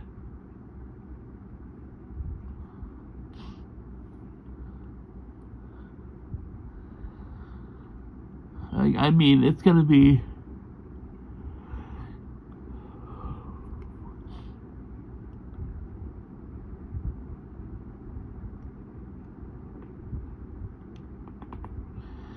And also, like with Scooptober this October, there's like I think there's like one movie I want to really watch. So I'm gonna pick out a date that like to play a Scooby series on like a weekend that I don't really care to watch. And October is typically the month that I don't actually go to church typically, unless it's during a time period where Scooptober is being playing a series that I don't really care for Scooby, which is like if they play Scooby-Doo, if they play like the Scooby-Doo series, I don't really attend that one. So that means there's only gonna be like probably at least 4, probably I don't really care for, and like yeah, there's a couple of series that I'm like I like the series somewhat. I'm more like the goofy series, like Scooby-Doo Guess Who. It's not story driven. I don't really like story driven Scooby-Doo series. Like typically, I mean, I like story driven cartoons. It's just I prefer goofy cartoons that have no story. If you understand that, I'm like, that's my jam. What I really enjoy the most. Well, that's why I like Bluey, because there's no story to Bluey. You know, there's no actual story concept to Bluey.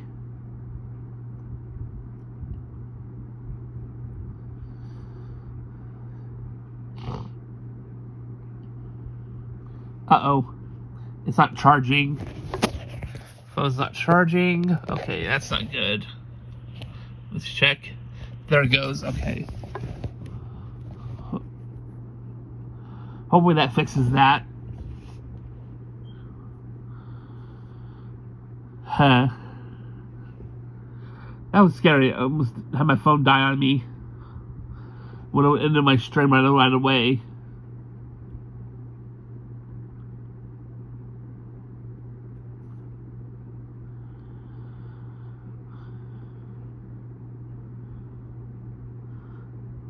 I say it's a meltdown.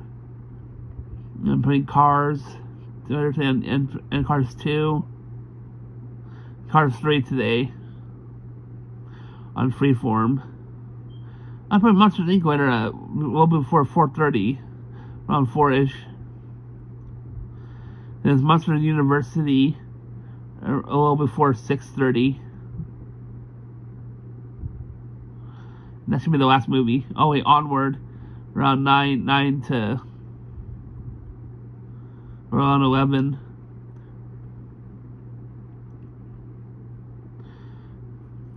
Don't ever let us do that again.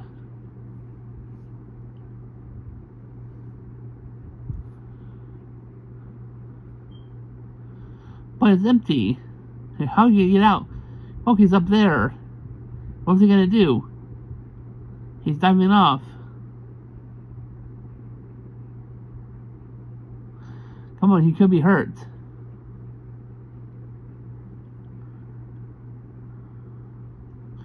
He's not here. He's not going to crash to the tent. He's going to hit that crate. It looks all the laws of physics. You know what? Well, it's on a hot rod. Right, hot rod. Uh-oh, Scooby.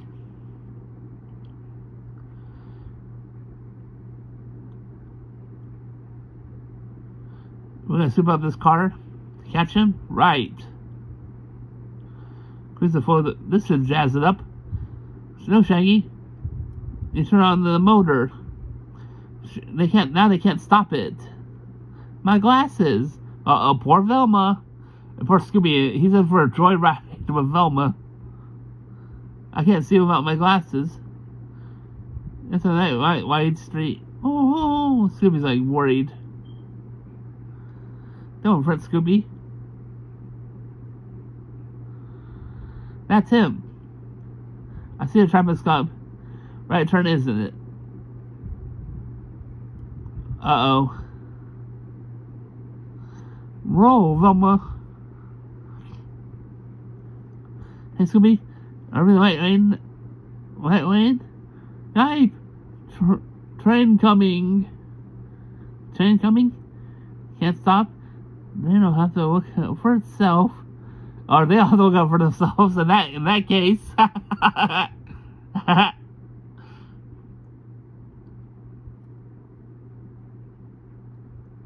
Look at the Cat Academy, Velma. Ah! Oh my gosh. They stalled. Alright.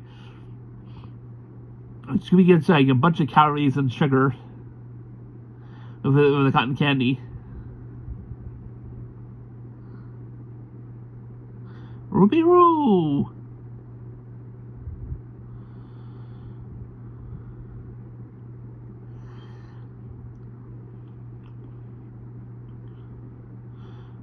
This crate is it. Someone lure the stranger into here. Well, everyone will crack the crate with him. We'll go up there. We'll pull him up with the basket. Uh-oh. That's not a good idea. Because this guy ain't human. Scooby's like, no way. Anybody got a Scooby snack? No snack? Not me. It's not fair. I'll go, Scooby. There's a Dodge Drum car. And Scooby chases him like, I'll go. He doesn't want to take the Dodge Drum car again. The little, not Dodge Drum car. It's like, I guess back then they couldn't call it, they called it Dodge Drum car. It's bumper cars. They couldn't call, I guess that was trademarked, I guess, back then.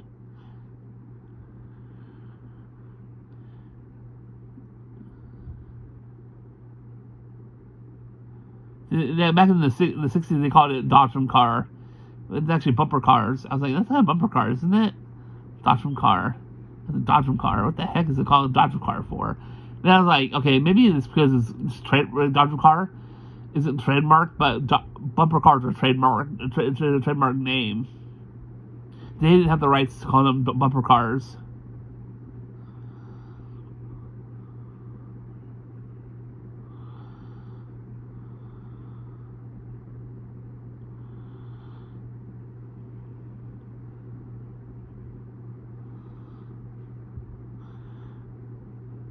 You know how we call lollipops and suckers?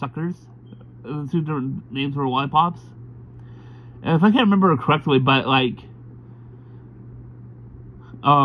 one of the companies that originally made lollipops, I saw this on a video once.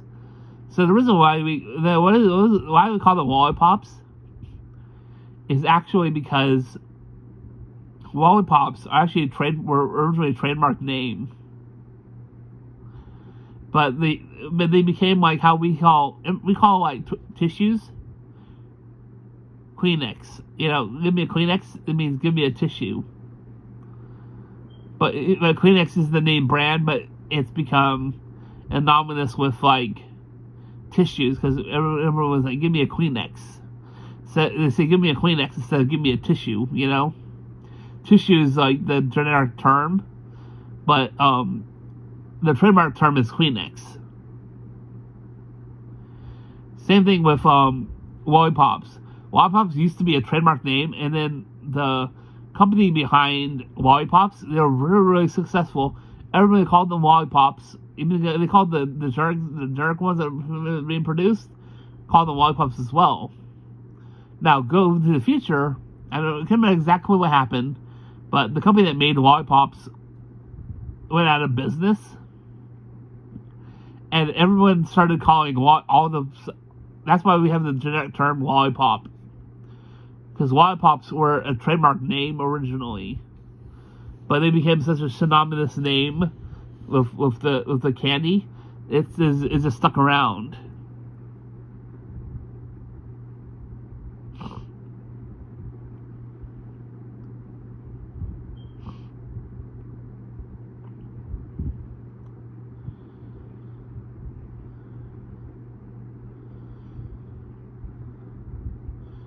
Uh-oh.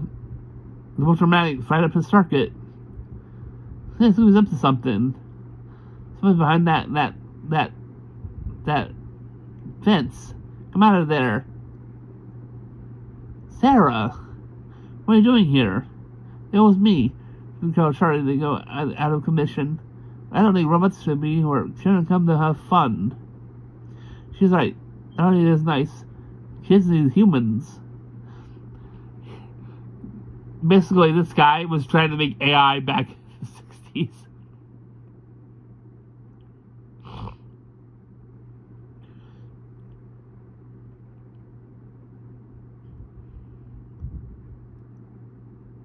Mr. Jenkins, they called him Mr. Jenkins, and here's the thing is, Mr. Jenkins was obsessed with making AI back in the 60s. It might have been a robot, but that was basically human services. It's because he didn't want to pay. He wanted to make as much money as possible without having to hire any staff. You know what he makes me think of? Corporate America nowadays. Mr. Jenkins is basically corporate America now, where they're trying to fire as many people as possible and use AI instead.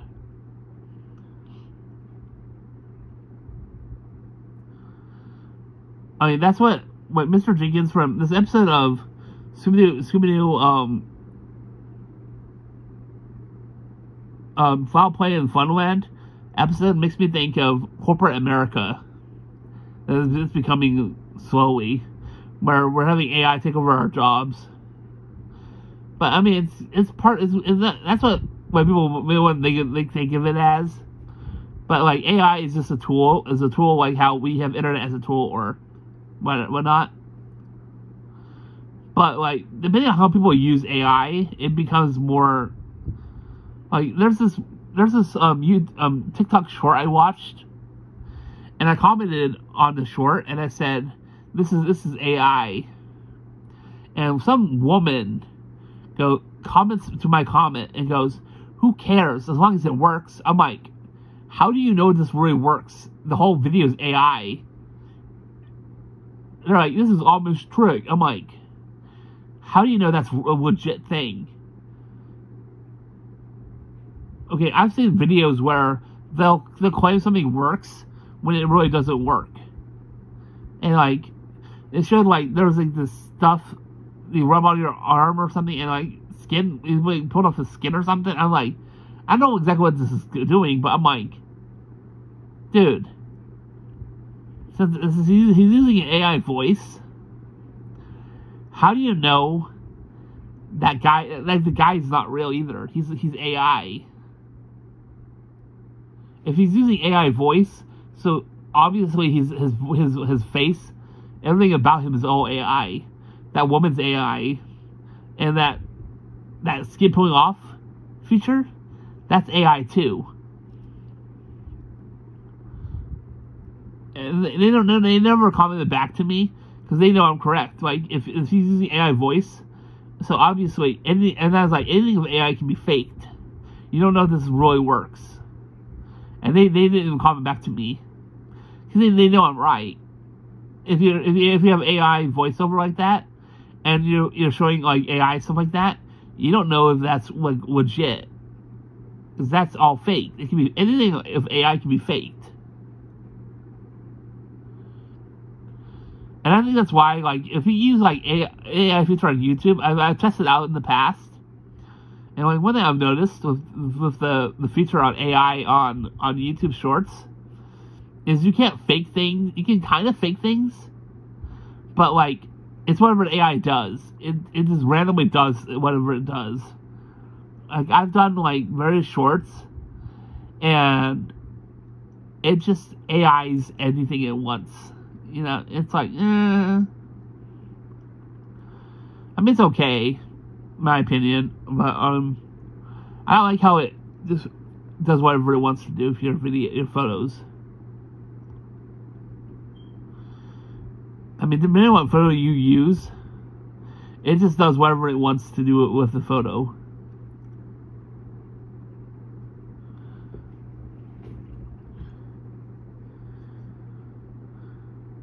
But so coming up next, it's almost going on 8. So yeah, we got like a next episode coming out.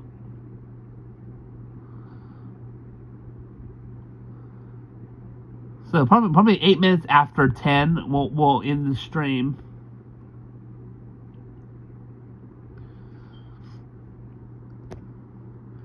Boy, my charger keeps not working.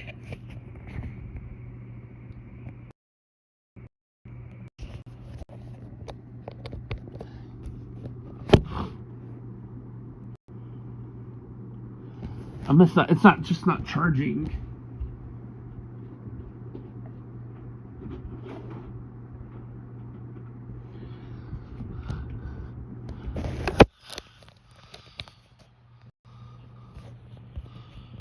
There it goes. Now it's charging.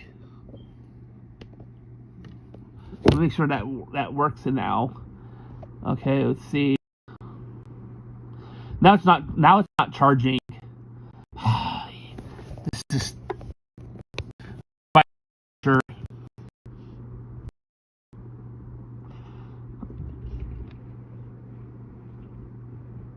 Let's see, move it over here. Nah, it's still not charging. My phone's at like 8%. It's gonna die soon. I'll have to hold it like this because it won't charge anywhere else.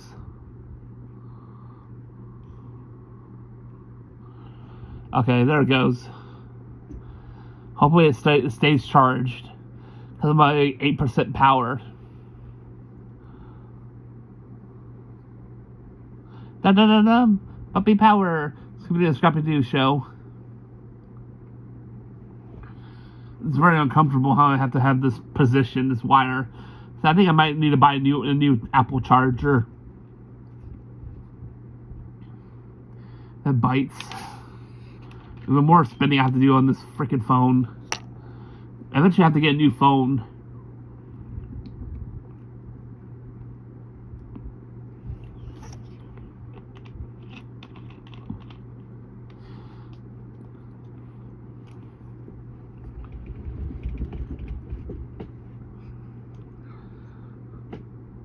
Uh-oh.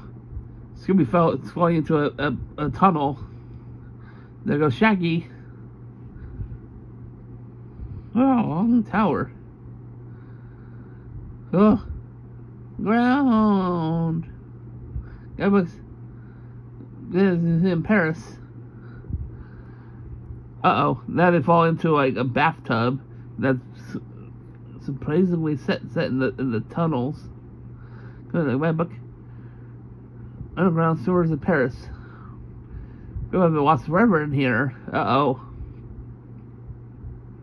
look now, Scooby. We are. Doomed. You cannot escape. Excuse me, Scrappy. Shaggy, look. What's the big idea? The flash flood. So I had to like position myself so that why I didn't hit the wire, because I'm like, I'm gonna have to buy a new Apple charger. I think it's this one's defective.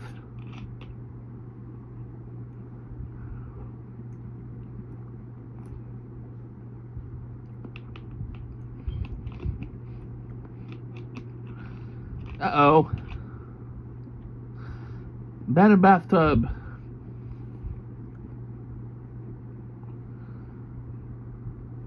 And for the exit, guys, follow me. Welcome, Scooby. That creepy guy again, playing the organ. He's playing our song.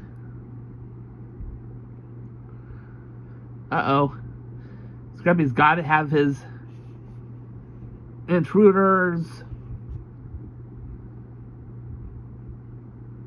Scooby and Scrappy Doo show is like, it's an okay, decent cartoon, in my opinion.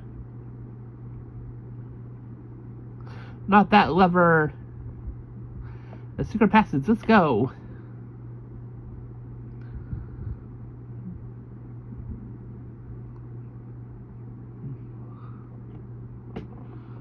Let's look up some news articles for cartoons.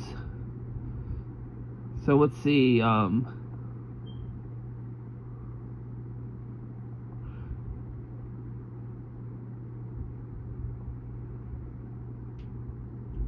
Cartoon Brew.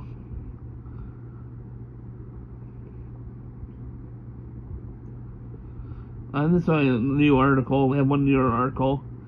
Across the Spider-Verse animator and Ash Rider creator dies at 34. Wow! Oh my god! We watched the animator, apparently.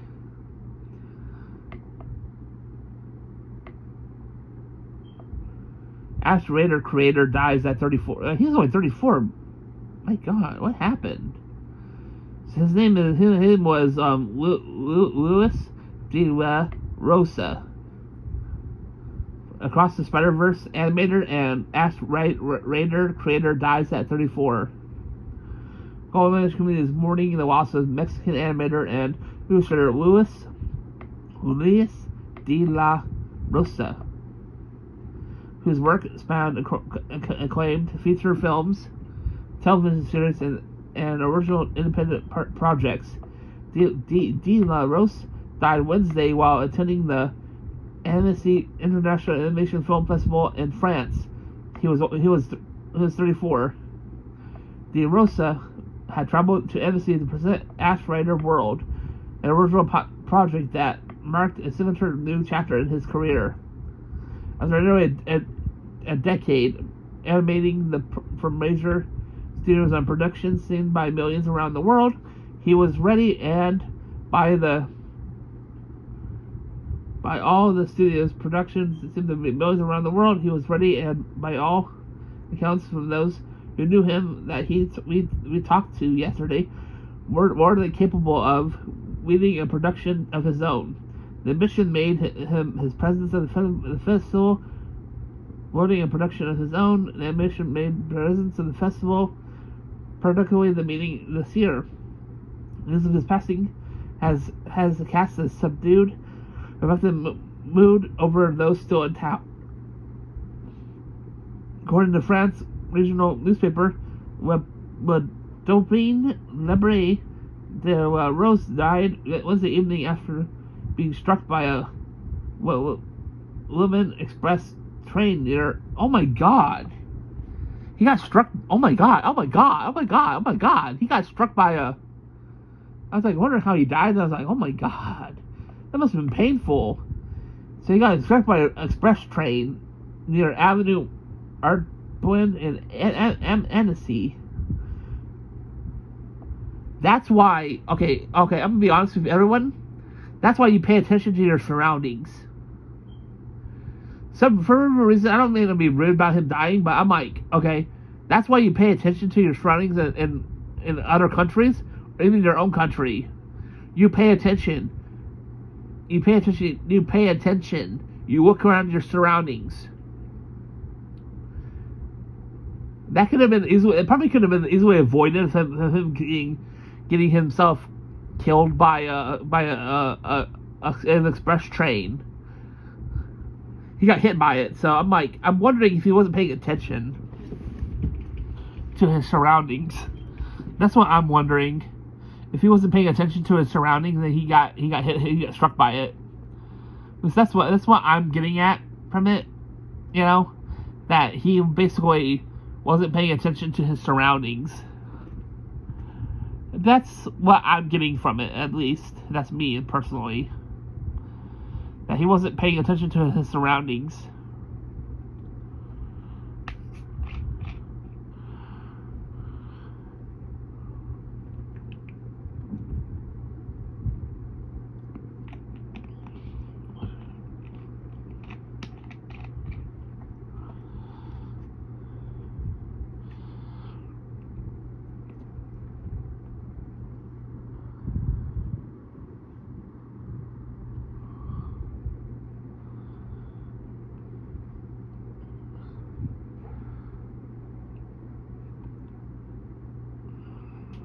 Let's look up.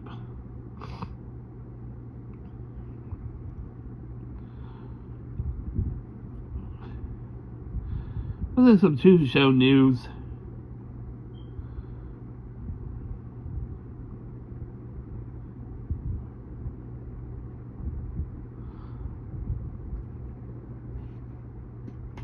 Oh, let's see what this is. This is IMBD. Stranger Things stars Millie Bobby Brown, David Harbour, unite for Netflix spy drama. Netflix is bringing two of the stars of Stranger Things back together for a new series. The streamer has given a straight to series pickup for a spy drama that will star Millie Bobby Brown and David Harbour. The current untitled show comes from A24 and creator Jack Thorne. Alina Holmes. Okay, interesting. Crunchyroll has acquires Karagarabachi anime series for April 2027 release. Okay. Warner Brothers reimagining 60s cult TV show Dark Shadows exclusive. Warner Brothers is bringing Dark Shadows back from the grave. The cult TV show from the 60s, a gothic soap opera featuring tormented vampire Barnabas Collins and his supernaturally dysfunctional family, will be reimagined as a adult animated series. That sounds interesting. Let's see.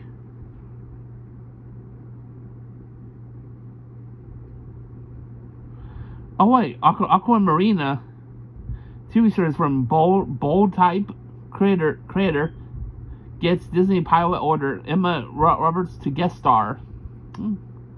The series adaptation of the 2006 film Aquamarine has received the pilot order at Disney Plus and Disney Channel.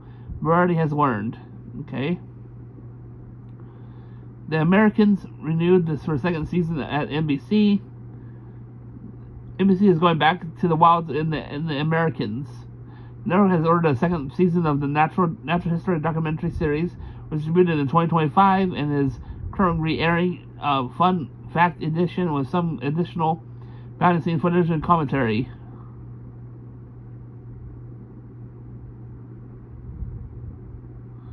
Let's see.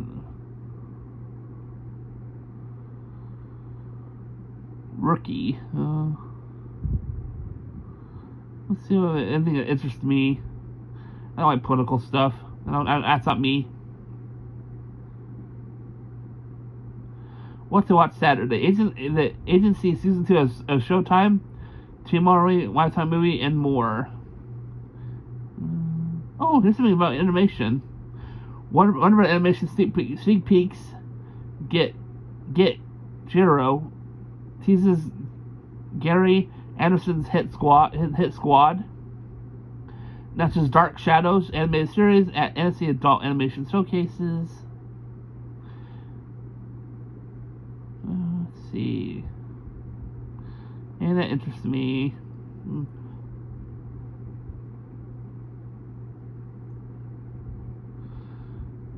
Inquire.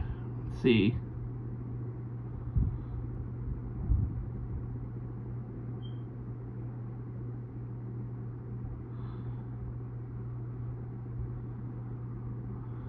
Let's see what upcoming series.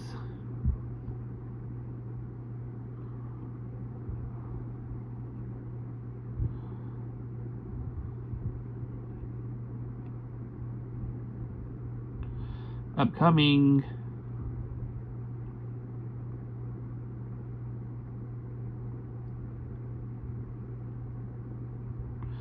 Netflix releases.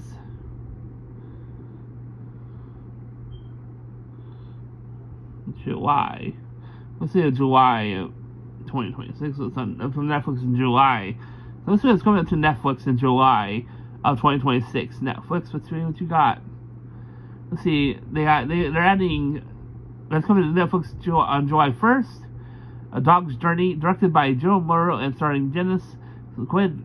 So they're adding A Dog's Purpose and A Dog's Purpose 2017.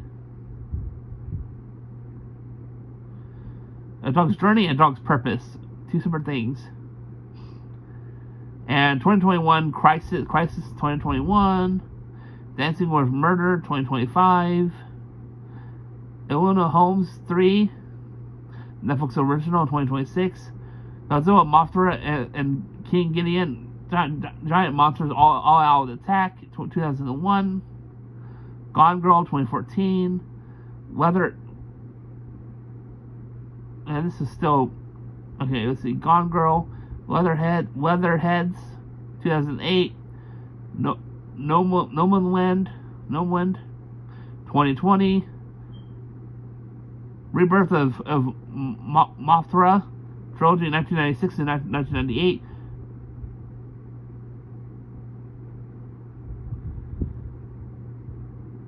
That's a trilogy, so I don't know if that's a series or they're adding all three movies. Oh, okay, so they're getting Spider-Man Homecoming July 1st. Sugar 2008. Summer 36, limited series on Netflix original. Talk to Me. Worst Neighbor Ever. Nothing that really interests me that's coming there. I do like the Mothra stuff. I do like Godzilla though. Human Vapor. Season 1, Netflix original. Super Subu. Survival of the Thickest. Choro 2025. July 4th, they're adding Dark Winds, Season 4. ABC's hit series with Sahan McCarran. Okay, let's see. Old Henry 2021. Sparks of Tomorrow. This comes out July 5th. It's a Netflix original series. Hamnet 2025. July 7th, they're adding Better Late Than Single, Season 2. Terminal Cooks. I'm Not Afraid, limited series. Okay. So far, nothing good. Nothing I was ever go like, oh, I'm gonna need to watch that. Nothing to ISS 2023. Nothing to Lose 2026. Thunder 3 Season 1 Netflix original. Oh, that's an anime series. Thunder 3. I like anime though. Oh, they're making a Little House on the Prairie series. Little House on the Prairie Prairie Season 1, Netflix original. They're making a reboot of Little House on the Prairie.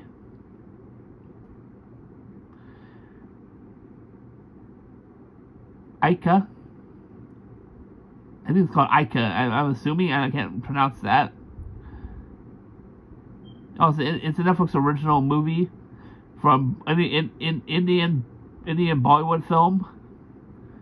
Michelangelo Blanco, The 48 Hours That Changed Spain, 2026.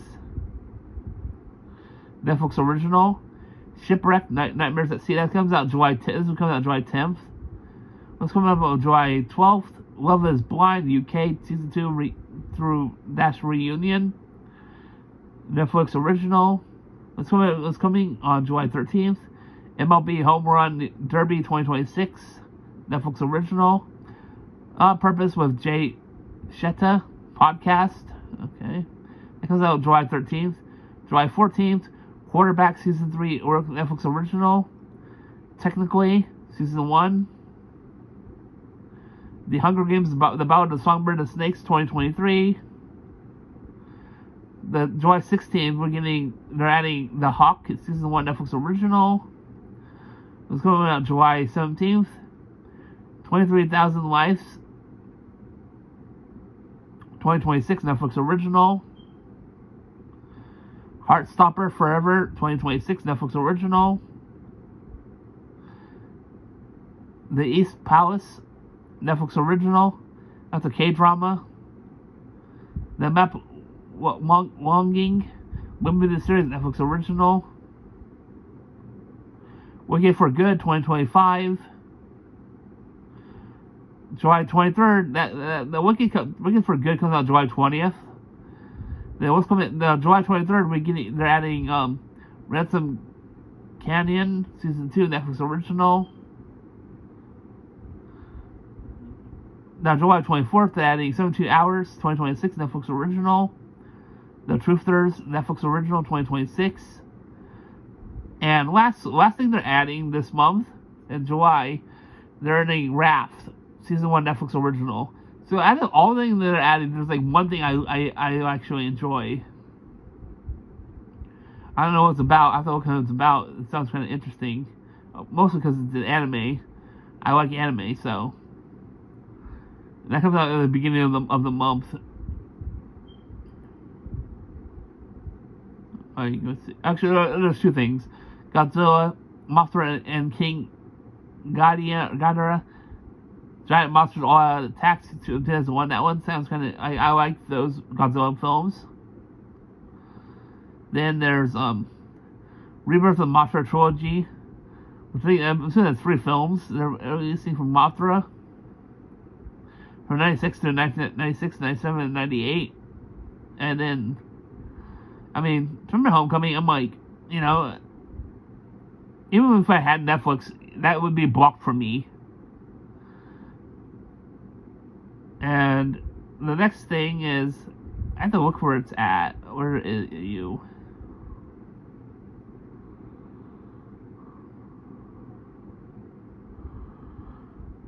I don't remember what it was called. Old Henry, no. Dark Winds, no.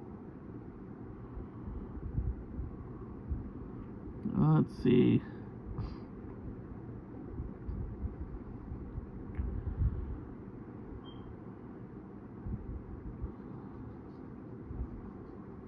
Oh, here it is. Thunder 3, which I'm see what that is. Oh, it looks interesting. I'll see what this is about. Thunder is an upcoming Japanese Netflix original anime series produced by Fuji TV and an adaptation of Yuki Adika's manga of the same name, which is serialized in Koshi's monthly shonen magazine. It's confirmed that Thunder 3 will premiere on the streaming service exclusively on July 8th, 2026 for Japanese audiences, and the series will be released on July 9th, 2026. So we get it the next day because after Netflix gets it. So I'm assuming it's going to be a Japanese, not English dubbed. I don't know the plot of it because I never read that manga, Thunder 3. This is an Emmy series. And it doesn't give me like any information what it's about.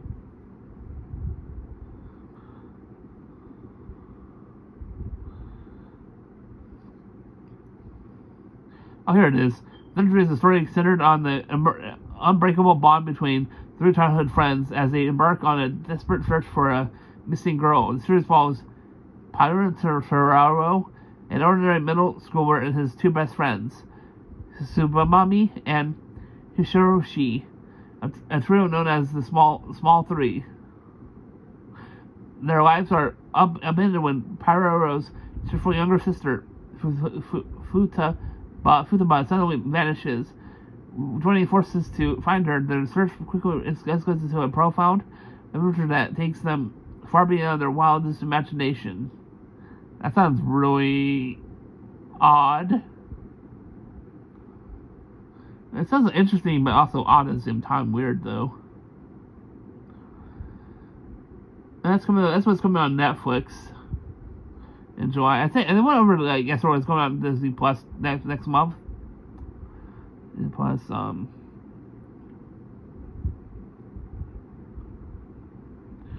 I put it on Plus. So let me see what's coming on Netflix on coming July.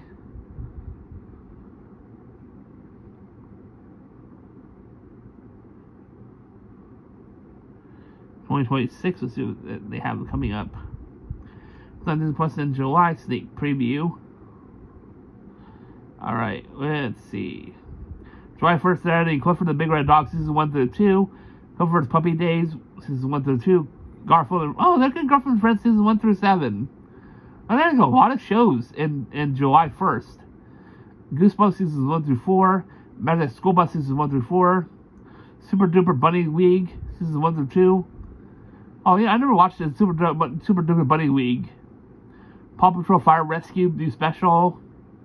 Then the movies they're adding on July 1st, they're adding Auto Flux and the Officer and Gentleman, Anthropoid, the Bad News Bears, 2005, Big Night, Boomerang, Borg vs. McFurry, Carriers, City of Gold, City of Men, Critical Condition, Deep Water Horizon, Down to Earth, Everybody Wants Some, Extract, Fences, Fight, Flight, Focus, Gemini Man, Glory, Good Boys, Good Morning, Vietnam, Grease 2, Hacksaw Ridge, Here and Now, Mention That, Kiss the Girl, Marathon Man, Men and Women and Children, Middle School, The Worst Years of My Life, Night Watch, Out of the Furnace, Overdrive, let's see, Rio, Road Trip, Serenity, She's All That, Sky Captain and the World of Tomorrow, Sleepy Hollow, Straight Magnolia, Super 8, the Commuter, the Dutchman, Expendables 1, 2, 3, and 4, The Island, The Kid, The Longest Yard, 2005, Machinist, I'm not sure that word is, The Perfect Gamble, The Ring, 1 and 2, The Sum of Fears, The Untouchables, Tremors, Vacation, War and Peace, Win a Date with Tad Hamilton, Wuthering Heights, 1992, Triple X, and Young Adult. Now, July 3rd, they're adding Dutch Ranch Season 1 Final, Paramount Plus Original Series. July 4th, they're adding a show, The Great American Block Party, 250, new CBS concert special. July 7th, they're adding Tyler Perry's Zenema Season 4 Final, Paramount Plus Original Series. July 8th, they're adding movie War Driver. July 9th, show, they're adding Big Brother Season 28 premiere. July 14th, movie, they're adding The Real Wolf of Wall Street Paramount Plus original documentary. July 17th, show. There are 2 shows. Paul Drag's Race All-Stars Season 11 final, Paramount Plus original series. Paul Drag's Race All-Stars Untucked Season 8 final, Paramount Plus original series. July 21st, show Teen Mom UK New Generation Season 4. July 22nd, show. They're going to show All the Queen's Men Season 5 and final, Paramount Plus original series. July 23rd, they're going to show Star Trek Strange New Worlds Season 4 Paramount Plus original series. And Criminal Minds Evolution Season 19 final Paramount Plus original series. July 24th, The Chi series final Paramount Plus original series. Live sports on Paramount Plus in July 2026. There's a bunch of sports going on, and that's basically all they're adding to Paramount Plus. So no new cartoons, but a bunch of movies. And adding a new season of Star Trek. See, Paramount, HBO Max.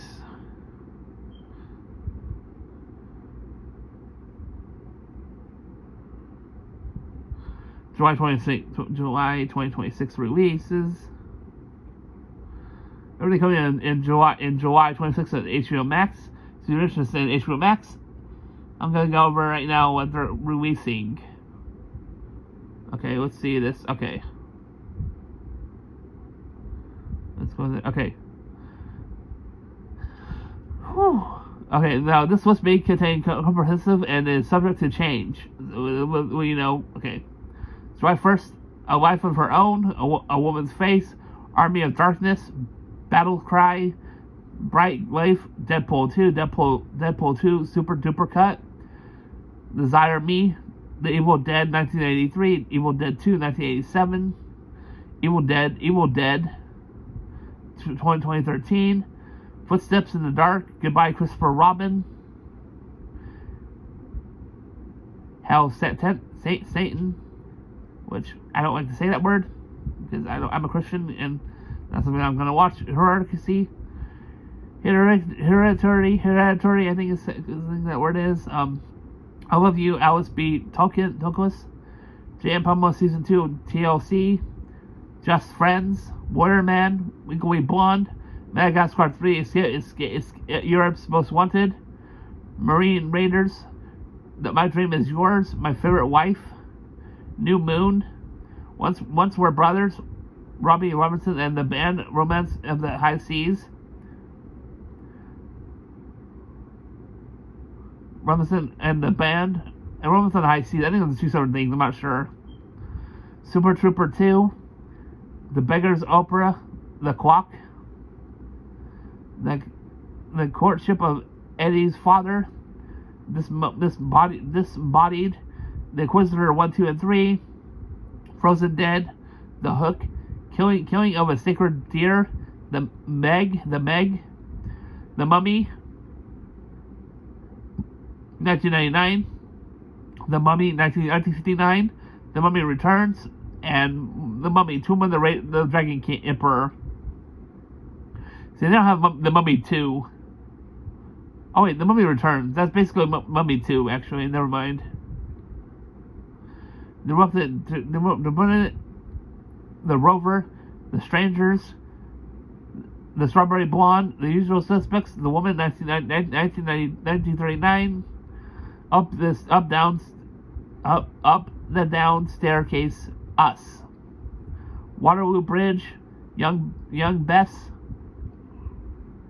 July 2nd, they're releasing The Face Doctor Season 1, July 3rd, Deep Revenge Season 1, Driver Diamonds and Dives Season 54, Food Network, July 8th, UFC at the White House with Sarah Sanders, The Whole Story with Anderson Cooper,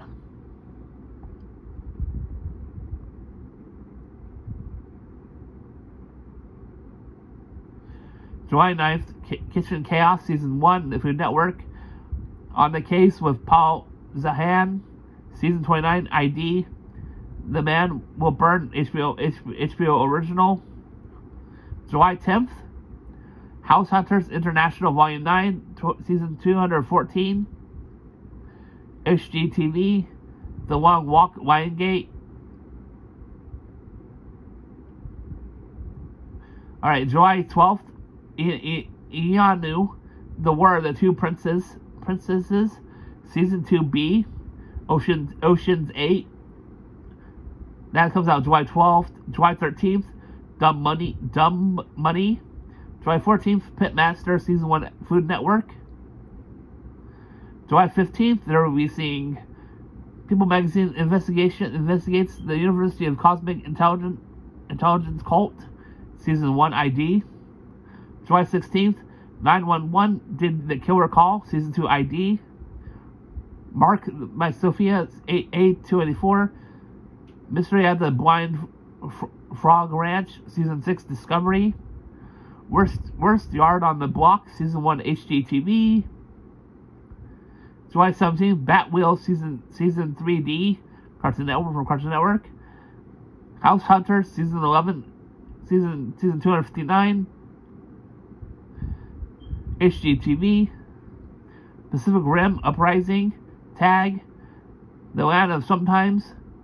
July 20th, I keep forgetting the July whatever, oh, never mind. Okay, July 20th, Naked and Afraid Global Showdown, Season 1 Discovery. July 21st, Ugliest House in America, Season 8 HGTV. July 22nd, Extreme Buyers Club, Season 1 HGTV. People Magazine, this comes out July 22nd. Investigate the Cult of Southfield Journey, Season 1 ID. July 23rd, Stuart Fails to Save the Universe, HBO Max Original. And I'm gonna be honest, I'm so hyped for that show. I've been watching trailers. I'm like really hyped for that series. I can't wait to watch. July 24th, The Watery Dream Home. Where Are They Now? Season 1 HGTV. Restaurant Impossible, Last Call. Season 1 Food Network. July 25th, Roast My Rental. Season 1 HGTV. July 27th, Craig Ferguson, American on Purpose, CNN original series. President Curtis, Season 1 Adult Swim. Now, President Curtis, I'm looking at that. I'm like, I might watch that because I like, because I know President Curtis is based on the is a spin-off series from Rick and Morty. The Big Bang Theory, this comes out July 27th. The Big Bang Theory Podcast Season 4. The Great Food Truck Race Season 19 Food Network. July 28th. This Land CNN Original. July 29th. Kitchen Undercover Season 1 Food Network. And lastly, July 31st. The Drama. A24. First from A24. So, I mean, there's like maybe like 2 shows out of like the entire month that are being released from HBO Max that I'm actually hyped for. One of them I'm like, I'm like not as hyped for it, but I'm like really hyped for like Stuart Fails to Save the Universe. I'm really hyped for that series.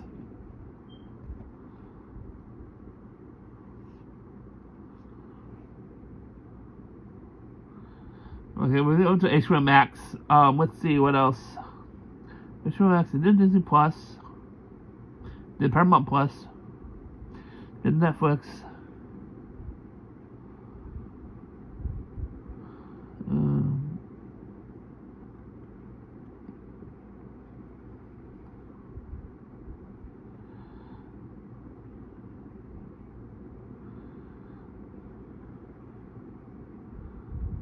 Release. See, it's coming out July. Let's see, it's coming on Tubi. Let's see, it's coming out to Tubi in July.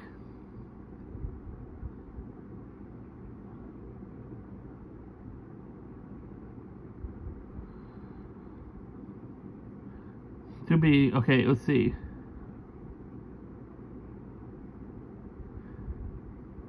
Alright, it says it's coming out July on Tubi. So it's either any Summer's Last Resort, 7/3, that's the Tubi original. Breaking Bear 7/24. Let's see. Anything good coming on?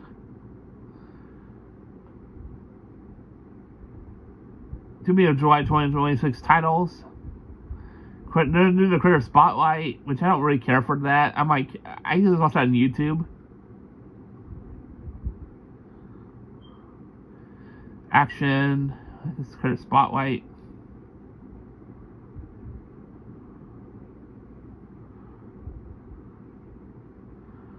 I'm gonna say the hymn of animation. I'm not really interested in a lot of this stuff that's coming out.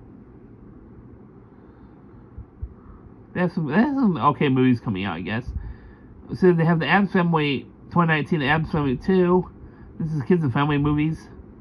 Are we done yet? Claudia and Chance of Meatballs, the Lego Batman movie, Crypto the Super Dog, Paris and Pups, Pokemon League. That comes out 7/5. Okay, so Pokemon the movie 2000 7/5. Okay, all the Pokemon movies come out 7/5, so they're adding Pokemon the movie I Choose You, Pokemon the movie The Power of Us, Pokemon Mewtwo Strikes Back Evolution, and Pokemon the movie 7/5. It comes out 7/5. Pokemon the series Sun and Moon, season 20 through 22. Pokemon series The Beginning, season 1 through 2.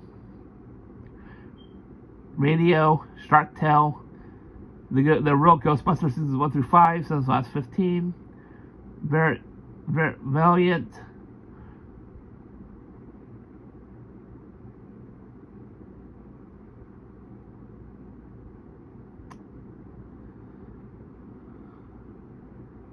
I was hoping they had more like cartoons, like.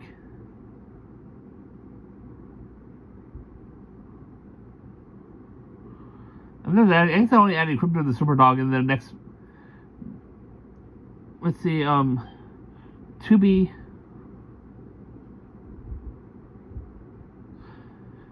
Tubi next cartoon.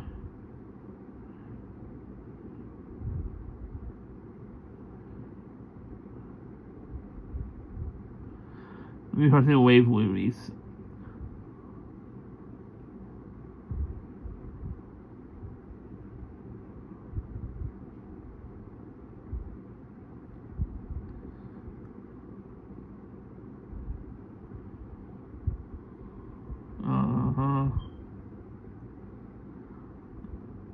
Come on.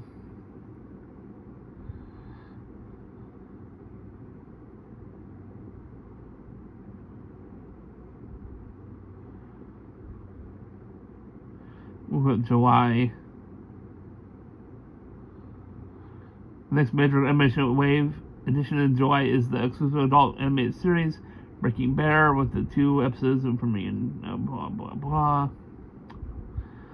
I guess they're not. I guess maybe the July isn't the wave of the next Tubi wave. I don't know why I thought it was. I was totally wrong. My bad. I was totally wrong about that.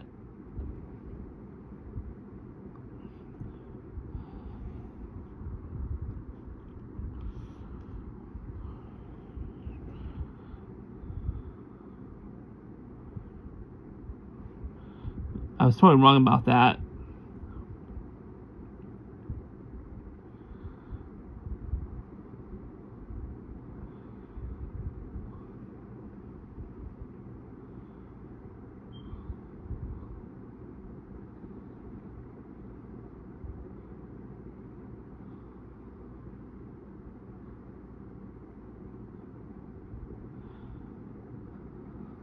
So, I'll be right back.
Alright, I'm back.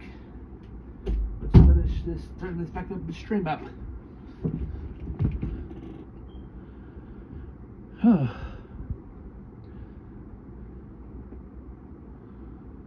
We'll look up some more articles later and watch a little TV and just tune in.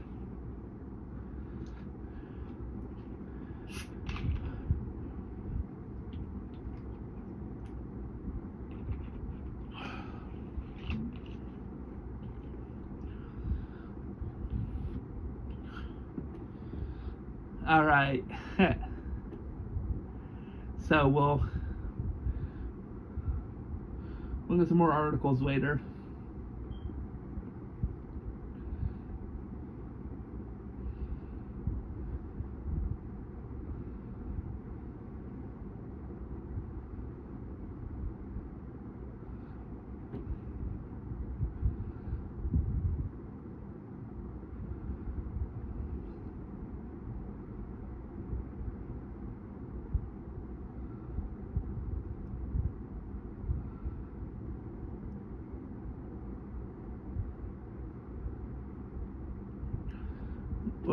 I'm trying to get those watch hours in. That's my main goal in the streams, is to get the watch hours and just like chat while I watch TV. But starting Monday, I'm still gonna do my videos.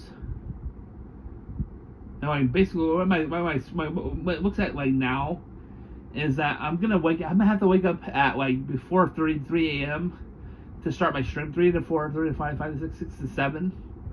By 7, and then 7 to 7:30, I'll have to do some cleaning. I'll do my daily chore, which is me cleaning the bathtub, and then start working on all my YouTube videos. And I have to work on, and then between 9:30 and 11:15. I'll be on my day program, and then I'll go back to working on my videos. And I'm hoping I'll be done by 3 p.m. I should be done by 3 p.m.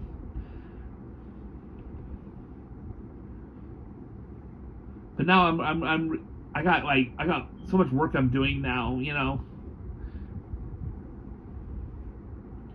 And that's why I'm like really trying my hardest to build a huge foundation for my channel. And that's why I'm like streaming like almost non-stop. Like I'm streaming now 4 hours 7 days a week now. And I would really appreciate if anyone's watching this right now or watching this later on, please check out my YouTube channel, because I want to try and get to 4,000 watch hours and 1,000 subscribers. We're at like, I want to say we're at 816.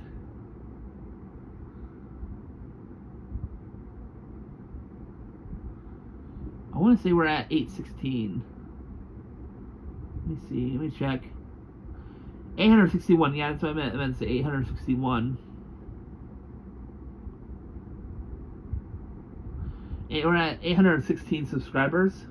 861 subscribers. Then 1,000. We need what is 8? I need. Oops. 1,000 minus 861. I need 139 more subscribers to hit 1,000. And my current watch time is not the best. But if I can get at least 30 minutes of watch time a day, 30 minutes times 7 days, that's 210. That's 210 watch time per day. So that's times 52 weeks. That's more than enough watch time. That's the nervous I'm doing the streams. Is I get people watching and I go, okay, you know what? We're doing this, and this. I try to make it fun as possible while I'm watching TV and tuning in and chatting. Um, and I'm running a stream for like roughly 4 hours for my VTuber stream. So I'm basically, basically trying to run a stream for around 4 hours. And my goal is 30 minutes of watch time a day. Times that by 7. That's 2,210 watch time times 4 weeks. That's 840 watch time a month. Plus 840. That means 1, 2, 3, 4, 5. In 5 months, if I'm able to keep this going, and we can get at least 30 minutes of watch time per stream, I would have enough watch time. All I need is 30 minutes of watch time per day with my streams I'm doing. That's why I'm streaming as long as I possibly can, trying to master getting at least 30 minutes of watch time a day. So I'm gonna see how this does. So I'm gonna keep doing this. So tomorrow's stream will be at 3 a.m.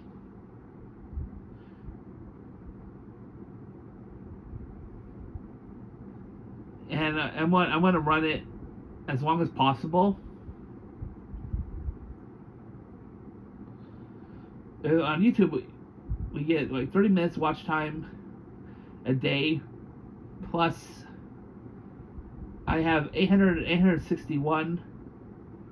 I need 1,000, so I need 139 more subscribers, and 30 minutes watch time per day at least,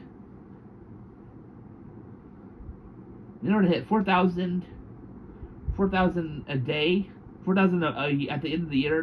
In the year, minus 3 divided by 365. I need at least 10 minutes, at least 11 minutes at least. So 11 minutes times 365 days is a little over what I need, but I need at least 11 minutes of watch time per stream at least, in order to get 4,000 watch hours in a year. That's why I'm running the stream, doing a VTuber stream, and like trying to get the watch time, because that way I can unlock fan funding. I currently have enough subscribers for fan funding. I just don't get the watch time. So that's why I do the VTuber streams, in order to booster the watch time.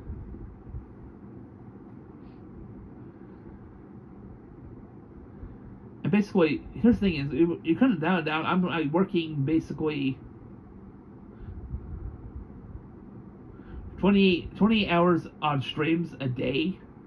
I mean, not a day. 28 hours. There's 28. There's not 28 hours a day. We're gonna 28 hours a week on streams. Then I'm working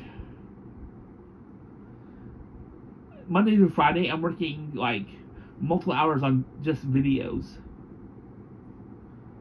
I read 5 comic books, which takes me about 16 minutes a day to read, plus 16, 1, 2, 3, 4. It takes me around 80 minutes. That's about 1 hour. 16 times 5. That's 80 minutes. That's 1 hour and 20 minutes a day, just reading and working on the scripts. Then the manga, I'm now reading 2 chapters, 2, 4, 5, 6 chapters. 5 chapters takes about an hour, almost an hour, so that's about an hour still. An hour to read the manga / write it up, about 2 hours. So it takes, and then you got to think about the recording process, which I just recently released a bunch of YouTube shorts into my YouTube channel. See how those are doing.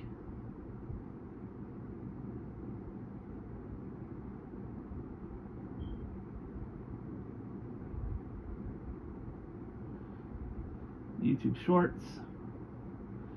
I have a whole bunch of upcoming shorts, which I just released a whole bunch of them recently.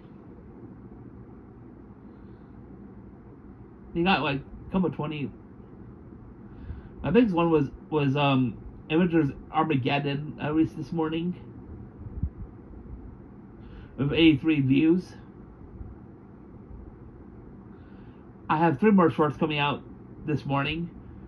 My recap for One Piece, Naruto, and Dragon Ball Z. Which Dragon Ball Z I'm almost finished recapping the manga. I'm on the last, like close to the last manga chapter.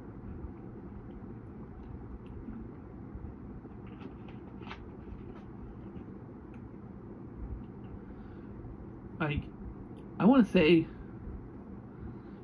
the Dragon Ball Z manga, I think there's like, I can't remember what chapter I'm on right now. When I just finished recap. Let me check.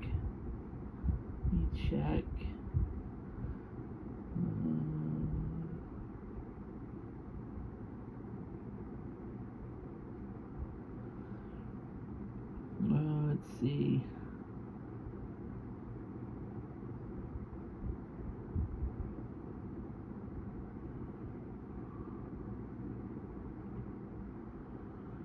I was in a recently deleted section for whatever reason. Okay, I'm on chapter 306 through 307 of Dragon Ball Z, but that's actually chapters 501 through 502. Okay, so 1918. There's about 17 chapters left. 2, 4. So let's see. Monday, Tuesday, Wednesday, Thursday, Friday.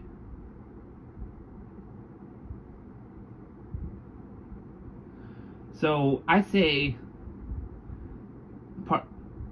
after not the upcoming week, Monday through Friday, the next week, Monday through Wednesday, I should finish the Dragon Ball Z manga.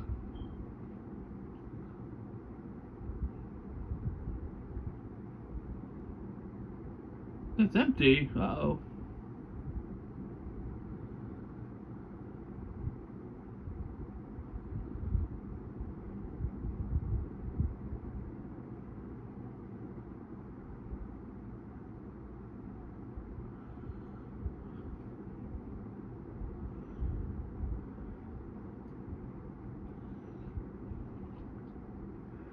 All right.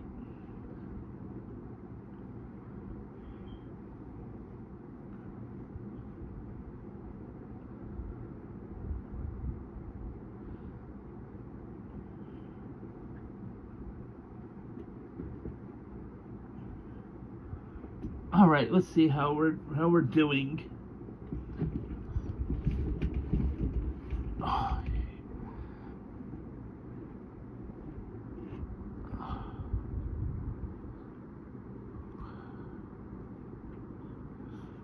No viewers yet on YouTube, so someone's hitting 3 hours.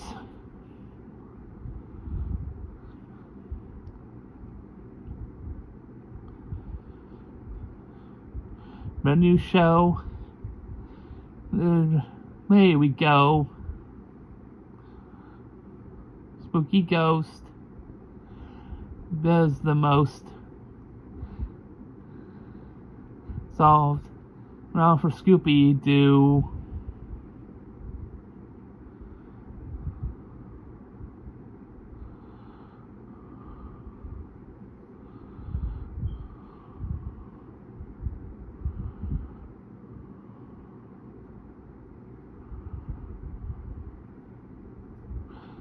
For Scooby Doo.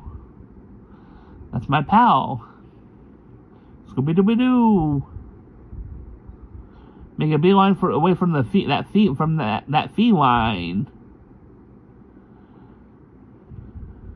I started a little later than usual.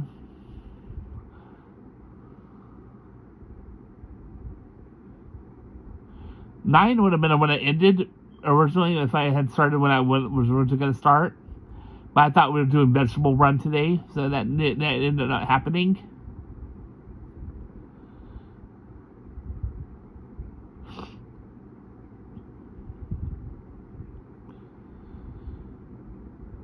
So I want to say I'm gonna end at 3 hours instead of 4 hours today.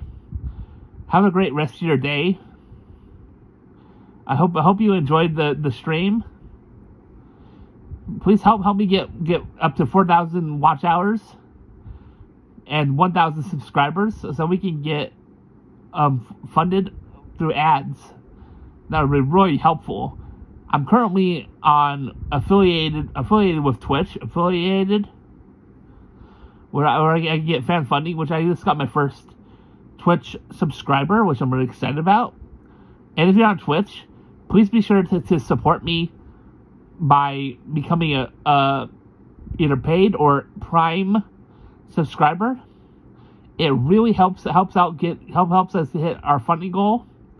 My goal is 10,000 a month. At beginning of it is 10,000 a month, which will partially become it's enough to. Here's the thing is, a lot of people don't understand this. So I'm gonna explain this to you in the short part we have left of the stream. Okay, so people think that when you have $10,000, you have plenty enough money. And here's the thing is, you would be correct basically. Now I currently live with family members, so I have a roof over my head. I'm doing this, but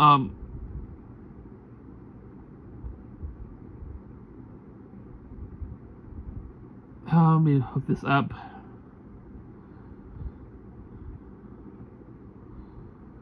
Calculator soup. Okay, let's see this. Okay. Now, first off, taxes. They take 30% taxes. All right. Now, if you're self-employed, which they consider being a YouTuber, so self-employed, even though you get money from like total strangers or how are you getting it, because ads don't cut it on making money on YouTube, So they take 40. Instead of taking a total of 30%, they take 45% of your money, which means at $10,000 minus how much it takes for you to fund your videos.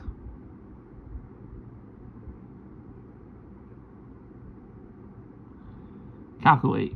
All right, that means after taxes. This is the money after taxes. I have $5,500 left. Almost 50% of that money went to the government. And think about this: if you're supporting a family, you need to find another way to make money. That's why I'm not looking at having kids if I want to be a YouTuber, because like $5,500. If you don't have bills to pay, having $10,000 is easy.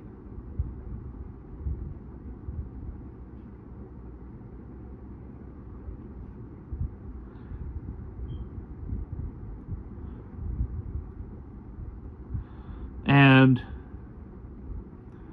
basically, so for me, I do comic book reviews, and currently I spend like a lot of money on comic books. I have family that helps me buy out those. I can easily save myself spending like $800 a month, plus $95 for DirecTV stream. And if I need like all the TV shows, plus $21, $22. I say $21 for HBO Max and Hulu. HBO Max, Hulu, and Disney Plus. Plus, see, when I'm doing all the things, like all the things for my ads, see,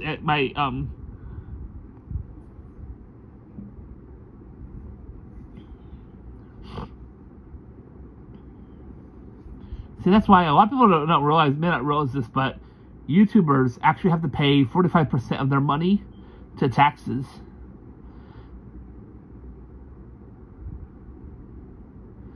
After YouTube expenses, depending on what you do for YouTube, let's say that your YouTube expenses is, let's say it's $3,000.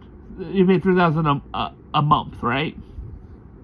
You're left with $2,500 after, which it's more enough to pay for bills. But I'm just saying, if you have a family, that's why I'm saying YouTubers should not start families. And that's my honest opinion. Anyway, it's now 3 hours into the stream. I want to say, have a great rest of your day. Be sure to support me on Patreon, Ko-Fi, and right here on Twitch, and soon right here on YouTube, where you can send me super chats. I'm believing strongly that we'll be able to do this. Have a great rest of your day. Bye for now. Hold it. Bye.